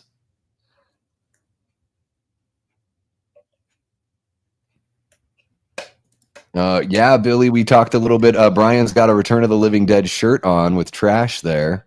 Yeah, packed full of comedy. Great soundtrack. One of the few comedy zombie movies I like. Return of the Living Dead, that's a home run. Just a great movie. So good. Yeah, I'm trying to think. There's the warehouse is now like it's a house in LA. It's like a posh kind of like new school, modern looking house. The warehouse from really? No, it's kind of weird. Yeah. Oh, it's wild. It's like the antithesis of what you would want for something like that. I know. I like looked it up. I was like, bummer. I wanted to go check it out because I'll do that sometimes when I was traveling, doing music and stuff. Yeah. Like I was on like Halloween a bunch of years ago. I was in Virginia. I'm like, what am I going to do today? I'm off. I'm like, I went to Georgetown and went to the Exorcist house and just hung around and saw this iconic steps and got a photo taken on there and soaked it all in. And I was like, it's cool. Yeah. Especially that's awesome. It was the same time of year as that movie opens, which is fall. And I was like, picked up the vibe. Hell yeah. Yeah, it's always, anytime I go to like Pasadena, it's like checking out the spots where, you know, the Terminator was filmed and Halloween and all that stuff. I think half the movies there's Pasadena's in something. You know? Yeah. This shot here is one of my favorites because they literally have like become zombies / mannequins. Like they are Yeah. like, it's the moment where it's like they have everything they want and it's still, they're just empty. They're You still know, they're screwed. shells. Like they're Yeah. still zombies. Yeah. Yeah. I never noticed that. That's a good observation there. That they do look like mannequins. Yeah. It's chilling. And Yep, here it's she not is. filling the void. She's drinking wine and smoking pregnant. What could possibly the go 70s. wrong? Yeah. Yeah, and she rejects him. That's an interesting thing too, because she's basically like, it wouldn't mean anything. Like for you to ask me to marry you during the end of the world, like, you know, that ain't it.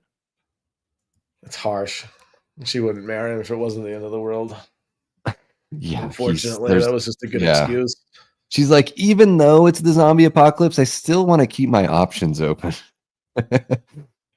Brandon says, I think the only knock on this film for me is that Romero wasn't able to light it very well, just from a visual standpoint. The look of it slightly flat. I guess I get what you're saying on some shots. I actually think a lot of these shots are really nice, but yeah, it's not. It does definitely still feel kind of like guerrilla filmmaking for sure. Probably a lot of natural light and a lot of like the mall's light that they were using in this one, Brandon, I would imagine. And then on the flip side, I would say that Savini's Night of the Living Dead, which I think is good, I think it's too brightly lit. It kind of looks like a made-for-TV movie. So I guess I'd rather have this kind of grainy Dawn of the Dead look. Yeah, I like it. I like the grainy, poorly. Mm-hmm. Well, I mean, this is the biggest budget Romero movie, but it still is not a big budget that they were working with. But this is also the days of like Scorsese brought that in with not lighting anything really in the 70s. Yeah.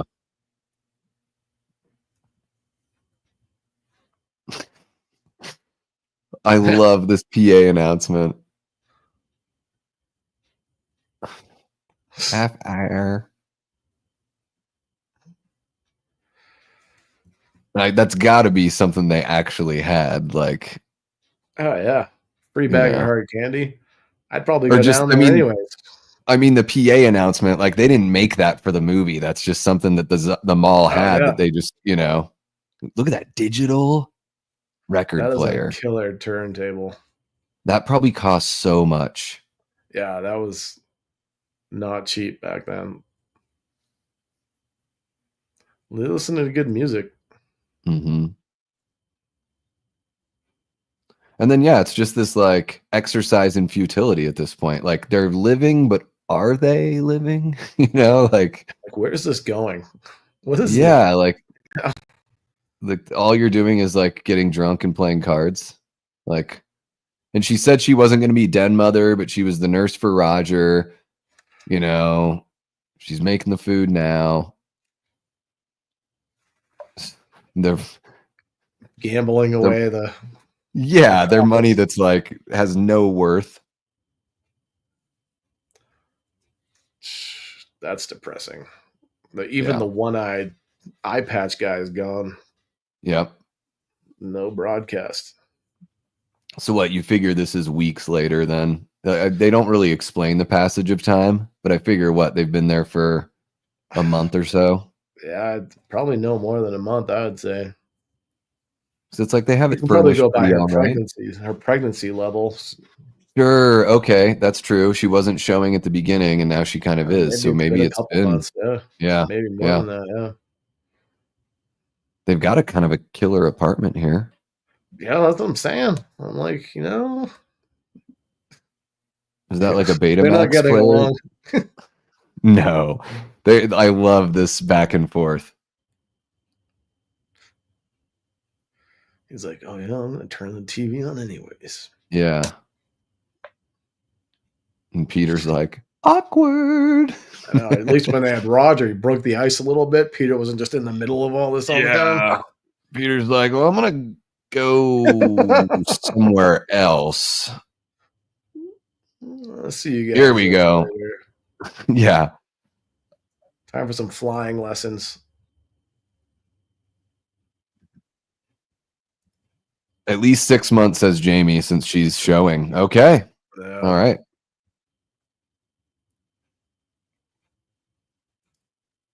At least we got a little bit of upward mobility here, her learning how to fly. Can see why they're getting bored. I mean, if you're in there for like 6 months, that's a long time to be cooped up in a Yeah. mall. Uh-oh. Trouble. Tom Savini himself. Yeah, and he's a total natural, man. Yeah.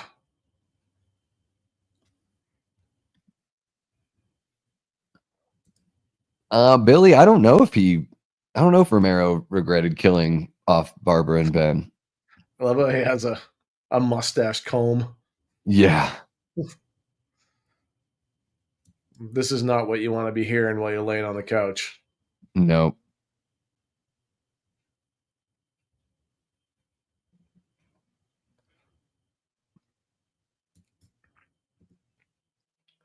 They got 8-track.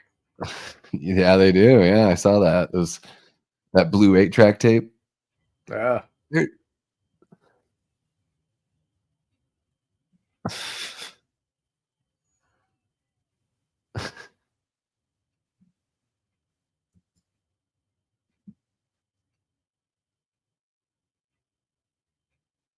These guys. Yeah.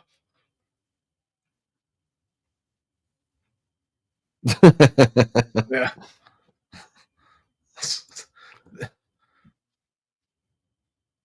Yeah, this is the classic Romero trapping, is that it is, like you were saying, Brian, it is always the other people. Yeah. The people are the true villains. The zombies are just there to like pick up the scraps. Yep. So, yep. We've got the people coming in now. Yeah. Well, and this is sort of 70s biker gang. like, have you seen Land of the Dead? Yeah, but no way near. I've seen it a couple times, but nothing like I've seen Dawn. Because I sort of get like the way the bikers feel in this movie is sort of like the way some of the guys, like the people in Land of the Dead that like go into the town to like get all the fancy stuff for the rich people. It has that sort of vibe, like they're just rolling through and having a hoot. I mean, it's like, who are you going to be? Who would you be if you were in this circumstance that kind of offers all these different angles? You're going to be in the biker gang. You're going to be in the mall. What are you going to be doing? And the biker gangs, they're not that different than the, when they were flying over the National Guardsmen and like the hillbilly guys that were just shooting people. I'd feel a little exposed riding around on a motorcycle. And not really. Yeah. I'd rather have a car and a little extra layer of protection. Yes. Some sort of canopy, some walls, please. I mean, being in a biker gang during this is a whole other level of badassery and recklessness of just like living in the moment. Like and there's no zombies on the road, no. I mean, you must be running into zombies all the time driving around. I mean, where do they sleep? They camping out? Yeah. That's freaky. They got a couple 70s vans though, so there they go. Yeah, couple shaggin' wagons. Yeah. That guy in the sidecar, that's the most exposed. You're like lower.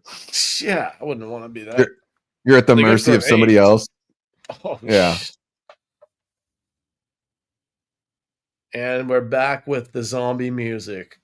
The droning. Dude. Yes. So good. Battening down the hatches. Yeah. Yeah, I'm a big fan of Land of the Dead as well, Jamie. I like it more and more every time I watch it. I was just thinking I might have to give that a rewatch. Maybe tonight because I had coffee earlier, so I'm a little jacked up. There you go. And Savini comes back as the same character, zombie version. This guy with his sombrero. Yeah, the sombrero guys. He's very concerned about his blood pressure. Yes. Yeah, the bikers are so reckless. I mean, this is like, I mean, what a scene. So let us shoot at the mall. By the way, we're going to have a biker gang right in through the mall. Is that maybe we left that out? It's like, don't worry about it. Yeah, the mall didn't even have like security, like hang out overnight. This must have just been a blast for these actors, yeah. quote unquote actors.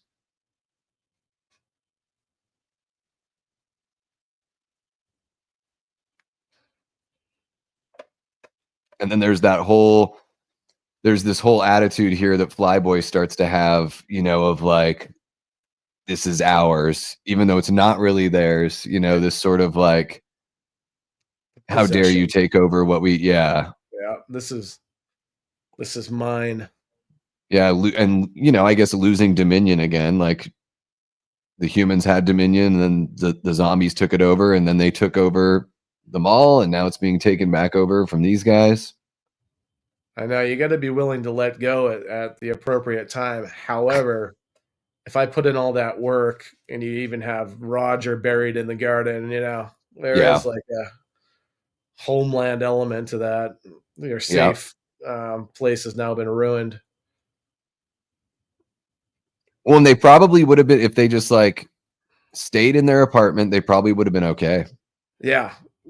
Could have just rebuilt there and figured it out for later, but fighting back was not the best thing to do for survival. Yeah. At least for one of them. The pies.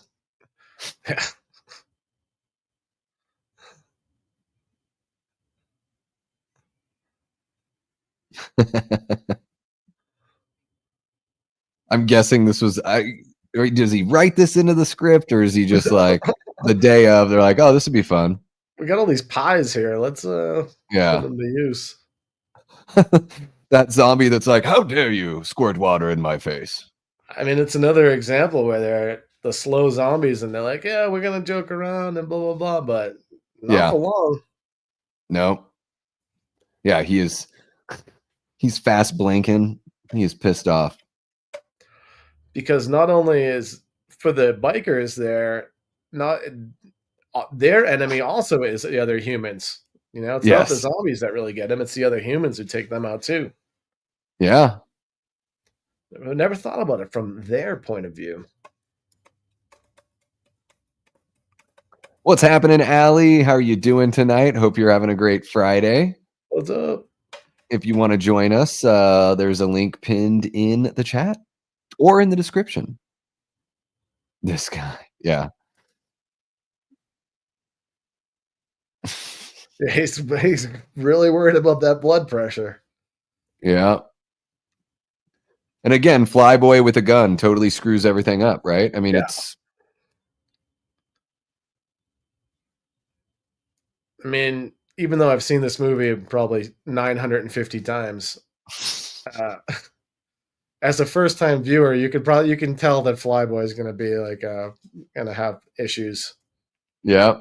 They hint at it. They just through the whole movie. Yeah, he doesn't really learn. No, that's the moral. Like, he doesn't learn. Yeah. Yeah. Oh. And you find yourself in this situation. There goes the machete. Here we go. Classic shot here. Oh.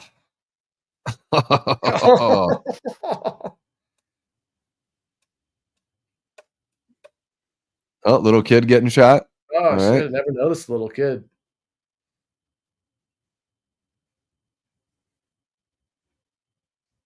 I think in one of these shots, is it Romero's mother-in-law is in one of these? Oh, really? We might have already missed her. I'm not sure. There is so much. I mean, oh my God. There's been so many deaths and exploding heads and decapitations that I wonder if anyone's ever counted how many. It's got to be a record for bloody squibs, right? It's a lot of this guy. That you just free falling.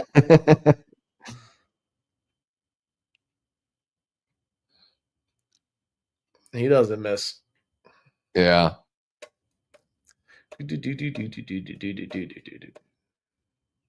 Yeah, that little wandering keyboard line is so good. Yeah. If you guys have never just listened to the Goblin soundtrack, I highly recommend just listening to it out of context. It's kind of nice. He throws the TV at the TV and then smashes it. Yeah. It's like, you know what? You're right. Let's just smash the TV. Nice little slide to the elevator. You know, poor here it Flash. comes.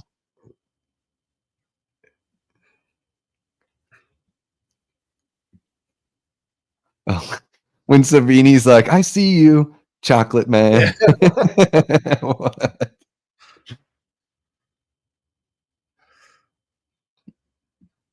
All right, we got 42 votes in our poll here. 50% of folks say it's pretty damn close, but no. Yikes. 38% of you, though, so say, oh, absolutely, without question, Dawn of the Dead is the greatest zombie film of all time. That's my vote. Wait, I haven't been able to vote. Put my vote in there. Do I got to vote? I don't think I can. I can't, but you can if you go to the stream on YouTube. I'm not touching anything. I don't want to mess anything up. I got this. No worries. There, so I can live with it. And guys, 19 likes. If you haven't hit that like button, make sure to smash it. Comment if you're watching after the fact. Yes.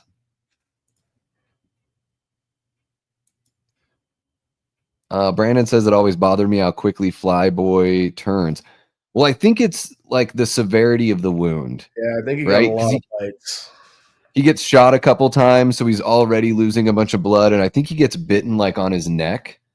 So I think the quicker you bleed out, the quicker you turn. But I did have that observation before once myself, but I came to terms with it. Yeah, some people turn really quickly and others don't. But usually, yeah, I think it's like the severity of, like, the quicker you die, the quicker you turn. He does get bit up real bad too. Yeah. And I don't know if it's happened like in Night of the Living Dead, you know, they're like the bodies of the recently deceased are rising. So even if those people weren't bitten, something happened that just made them, you know, turn into zombies. So I would imagine that if you die by any means, you come back. That squib is amazing on the arm. Yeah, it really does. He sells the pain. He does. He crushes it. Like, yeah.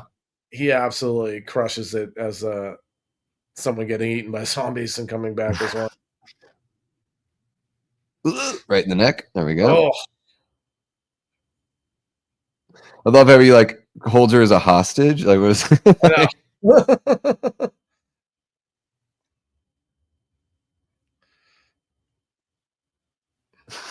just random Tommy gun shots.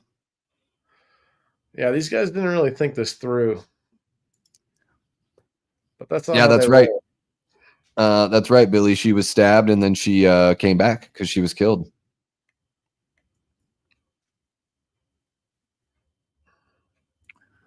Nicholas Priori jumps in and says, Day of the Dead is my favorite by far. So bleak and hopeless right from the start. I am right there with you, Nicholas. I love Day of the Dead. That movie, when I was started to watch these Romero movies, everyone told me, oh, Day of the Dead's terrible. It's so dark and depressing. Really. And I'm just, the first time I saw it, I was like, this is fucking incredible. Talk about depressing. This guy's about to get it. Stomach ripped out.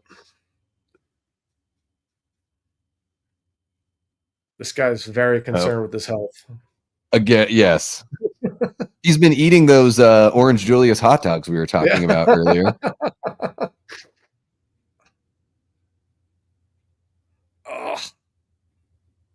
I don't know if you'd be able to lean on that arm, but I'll let it slide. You can really feel the wounds with him. Yeah. Yeah, I mean, when he grabs the arm and he's like shaking, I'm like, oh shit. Yeah.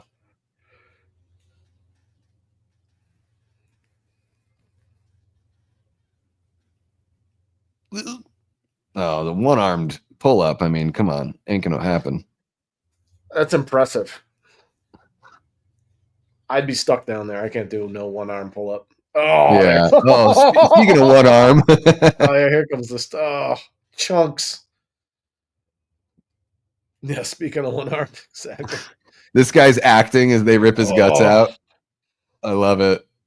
I know. I mean, that's the worst part, being alive while they're doing this to you. Yeah. Oh, the guts coming out. You're watching They them kind, and eat then the they guts. sort of homage that in Day of the Dead with Rhodes with his Yeah. choke on him. Yeah. Yeah, Billy Rhodes is an amazing villain. Now you're fucked. Oh. Leg bite. Oh, you feel every bite here. Yeah. Again.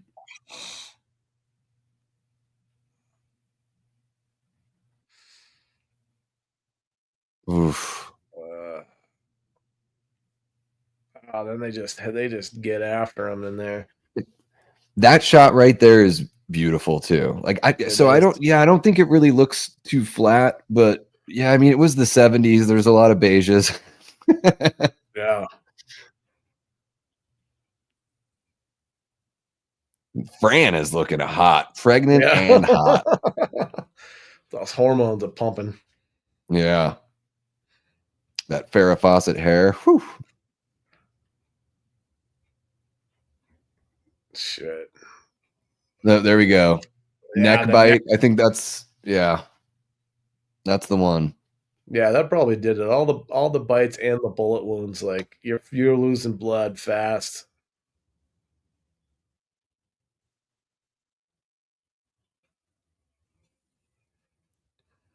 It's amazing he gets them out of there, though. That's impressive. Yeah. Redemption. He gets one last shot. Yeah. But ultimately, though, he's the one that leads them all. Like he scratches the wall and leads them all up to the apartment. Oh, so. But at least he got one finally in the head before he died. Yeah. He finally got a headshot. But yeah, he is the one who leads them back up there. He's been the weak link. Yeah. Someone's got to do it, to move the plots along and make things happen. When it's a nice little, like Romero kind of planting the seed for some of the stuff they would do with Bub and Day of the Dead, where it's like you do retain some of your humanity or at least your memories, like when you become a zombie. Your blood pressure is over. And here's the aftermath again. People eating legs. Yeah.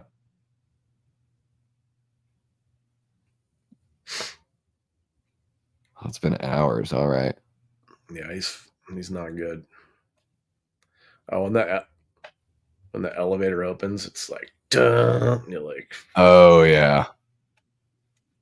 Love this little. So it's been a few hours, so it's a reasonable amount of time for him to turn, I think.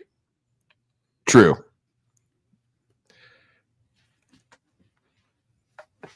Yeah, I think certainly reasonable.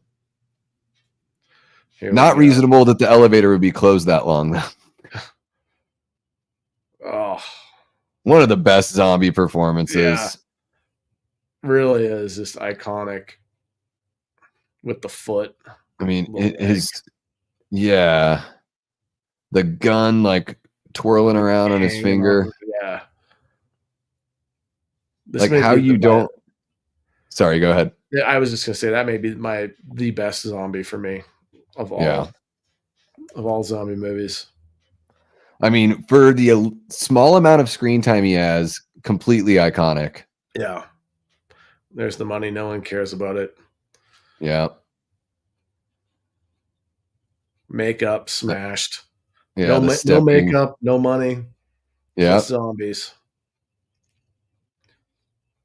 And the baby daddy coming back from the dead. Yeah. Oh, he's even pointing. Oh.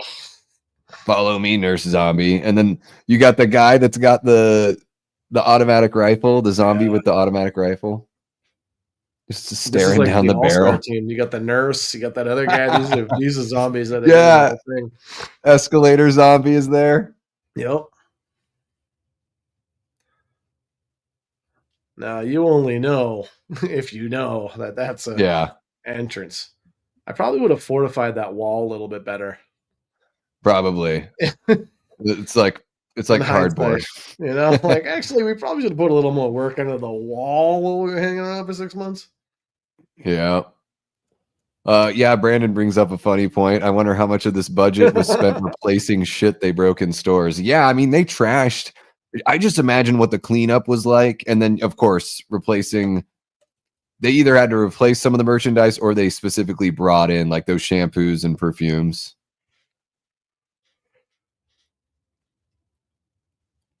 But yeah, it's they lay waste to the Monroeville Mall.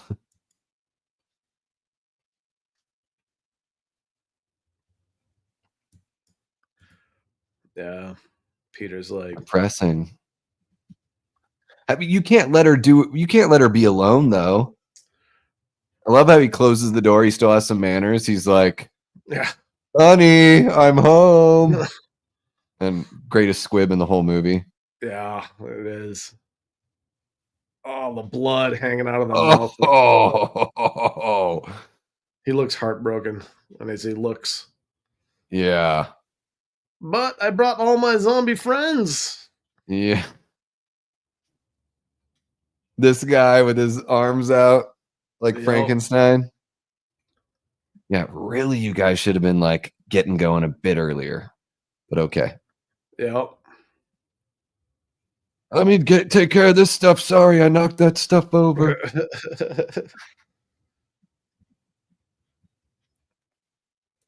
Oh my gosh, Herbert, you've never seen the original? It is an absolute masterpiece, man. Got to check it out. Or are you just saying you only saw the remake once? I think the remake's really good. Always worth a yeah. I was so skeptical. Me too. Yeah, I was when it first got announced, I was like, oh, they're gonna fuck this up. And then I shit you not, I was 21 when it came out. I saw it twice in 24 hours. I watched it like opening night and went back the next afternoon. Yeah. It was really good. I love Peter's deciding to live after wanting to die, you know. Yes. He's like, he has that fuck it. Yeah, I don't want to go. Yeah. It's like, even though all this is going down. I mean, like Brandon says here, you can't leave a pregnant woman, or you can't let a pregnant woman go off on her own. If you're gonna unalive, you got to make sure she's safe. Yeah. Yeah, I'm glad he changed the ending too, because originally Peter was gonna do this, and then Fran was gonna put her head in the blades of the helicopter. That was the original script. So that was a little wild. dark. Like, Yeah. What's happening, Coy? Welcome on into the stream, my guy. One of our great channel members and pillars of the community here. And holy cow, Coy gifted 2 memberships. I'm guessing one of them went to Brandon because his name is showing up as a member now. Brandon Collins and Manny's Manic Media were both gifted memberships. Thank you so much, Coy. And the will to live returns, and you got this heroic music we haven't heard throughout the whole movie. Yeah, the A-Team kind of theme. Yeah. Billy, they already killed the Hare Krishna zombie at the beginning of the film. Yeah. There we go. Whew, I was worried that you hadn't seen it already. He's doing like judo on these dudes. Oh, he is like, and then I'm going to kick you. I'm going to kick you. Like, I'll make my way to the helicopter. She can wait. Oh, the gun guy, though. You can take that gun too, I guess. We'll see you later. So Billy, this is the story as I remember Romero telling it. The fake head that they were going to use for Francine's death was actually used in that headshot during the SWAT raid at the beginning of the film. They just painted it to match it was a black man that got shot at the beginning of the movie, so they just painted it to match that. But that was the head they were going to use originally. And it's Dawn of the Dead. There it is. Yes, Title shot. gorgeous. Yeah. Where are they going? No one knows, but they got out of there. Yeah, and these nice little montage here while we get this music. I love this music. Yeah, this music will run in your head for a couple days after watching this. Yeah. And then similarly in the original Evil Dead, there's a song that's kind of got this ragtime vibe as well. And I always like those two always get stuck in my head. I love The Evil Dead, man. It's another great movie. Oh yeah. Holds up really well. Oh my God, yes. Punk as fuck. Yeah. Still scary as shit too. I mean, it's like for what they were working with too. It's like, yeah, I think that's the ambition in that movie is so impressive. Like what they're able to pull off, you know. Oh my gosh, Coy says, "Can I be honest? I've never seen the original Dawn of the Dead." Well, we're at the end of the movie, Coy, but you can always scrub the stream on back. The film is available to watch on YouTube if you don't have a copy. Oh yeah, there are people who only know this song as the theme from Robot Chicken. That's true. Unbelievable. The credit theme, yeah, because they do the bark, bark, bark, bark, bark, bark, like they do it as a chicken. Really? Yeah, that's wild, man. I almost forgot that. It's been years since I've watched Robot Chicken. Well, holy cow, people. All right. Well, that was Dawn of the Dead. It's the first time I ever watched a movie online with a bunch of other people. Pretty cool. Hell yeah. Especially a movie like this. Yeah. No, this is it's the second time we've watched this movie together. How about that, Brian? Yeah. All right, guys. That bell. Love it. Yeah, no, it's really haunting the way the music just kind of dies too, just like everything else. Well, that was man. Good hanging out with yeah.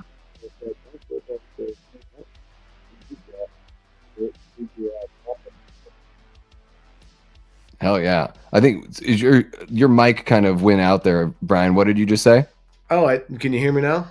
Yeah, you're all good. It was really cool hanging out with you guys and all your people on this stream. It was hell yeah, cool comments and stuff. Appreciate it. It was fun. Absolutely, yeah. And guys, you know, if you missed the beginning of the stream, we showed off Brian's brand new track, American Glory. He's got a music video that he just dropped yesterday for it. So there's a link in the description so you can check out that video if you happen to miss it, or if you just want to check it out again. Throw him some love, give it a like, drop a comment. Help a brother out. And of course, all of Brian's links are down in the description below. We even have his QR code up there above his above him in the window there if you want to throw him a little money that way as well. Let's see here. I do want to get to this question from Herbert. He says, so which is everyone's favorite horror film about consumerism? Dawn of the Dead, Halloween 3, or The Stuff? I've never seen The Stuff. But I think I know. Awesome. It's a great movie. Yeah, The Stuff. Okay. Yeah. Herbert all right. Throwing out The Stuff. Wow. Yeah, I love that movie. I got to check that one out. I'd probably go Dawn of the Dead. I mean, it's such a masterpiece, such a classic. What do you think, Brian? I go Dawn of the Dead too. But The Stuff, I never considered that. Yeah. That's my favorite. That always makes me want fluff, which is like a marshmallow spread prominent on the East Coast. Yeah. Yeah, okay. Marshmallow spread. Yeah. Stuff makes me hungry. I would eat The Stuff. It's this, they find this mysterious white gooey substance in the ground and they taste it like, oh, it's good, so they start selling it and then everyone eats it, but it like takes over your brain. It's like some alien force or something. Oh, crazy. Yeah. I gotta check it out. I know it's one of those like everyone talks about it, but I've never seen it, so I gotta check it out for sure. Is Dawn of the Dead your favorite movie, Brian, or is there something else that you'd put above like that one? Favorite movie of all time? Yeah, probably my favorite movie. Like it brings me historically has brought me a lot of like comfort and joy. you know, I would on my top 10. I don't think I put it at number 1 for horror movies. I used to always be The Exorcist was my number 1 horror movie, which was surpassed in recent years by Hereditary, which I found to be. Oh, okay. You know, that kind of put that in the number 1 spot. I don't know how long that'll last because The Exorcist really is, as far as horror movies go, though, Hereditary was really blew my hair back, especially after I did a deep dive on it and watched a lot of the analysis videos and stuff, which really made it even creepier. But yeah, Dawn of the Dead's right up there. Probably my favorite movie for enjoyment. When you're feeling that the chips are down, you just pop in Dawn of the Dead and it makes everything right. Day. Yeah, I might have some, have some gluten-free macaroni and cheese, put on a little Dawn of the Dead, things start looking up. Hell yeah. Yeah, guys, this was an absolute blast. I mean, man, if this were any other night, I'd probably kick it with you guys and talk for a little bit, but I got to get up at 4:30 in the morning, so... Gotta have your own Dawn of the Dead tomorrow. I do have to have my own Dawn of the Dead tomorrow. I have to wake up when it's still dark out, y'all. But at least it'll be relatively cool outside because it's already hot as balls here in the Phoenix, Arizona area. Do want to say what's up to Chad. How are you doing? We got Chud's Corner in the house dropping the tagline, when there's no more room in hell, the dead will walk the earth. Classic. Yeah, guys, make sure to check out Brian's YouTube. All the links are down in the description below. Check out his website. Of course, American Glory.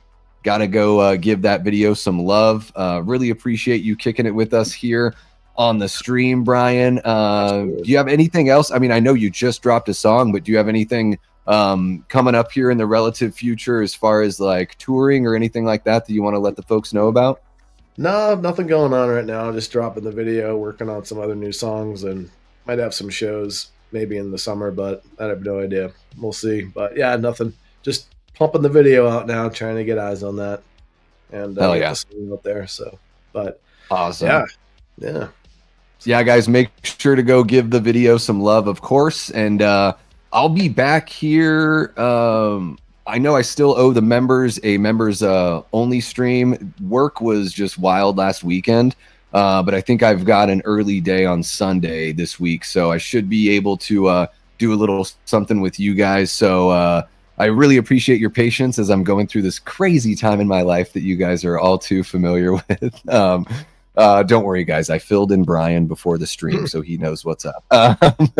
But yeah, really appreciate you guys kicking it with us. Thank you so much to the Patreon members, the channel members, all of the subscribers. Of course, our amazing group of Death Squad mods that always keep things clean, happy, and friendly here in the chat. And yeah, thank you guys. Oh, shit. I almost didn't close out the poll. I always forget to do that, Brian. I'm going to close out the poll at 45 votes. 49% of people, or 48% of people say that Dawn of the Dead is pretty damn close to being the greatest zombie film of all time, but not quite there. 40% say, oh, absolutely, without question. So we got that number to climb. Yeah, we got that. And 11% of you think that it's crazy to call Dawn of the Dead the best zombie movie of all. To me, that's crazy. I had to put it in there. I didn't think anyone would vote that, but hey, takes all kinds to make a world, doesn't it? Each their own. Yep. Exactly. Yeah, really appreciate you guys. Thank you so much for kicking it with us. He's been Bryan McPherson, and I've been and will continue being Davey Deathray. Take care.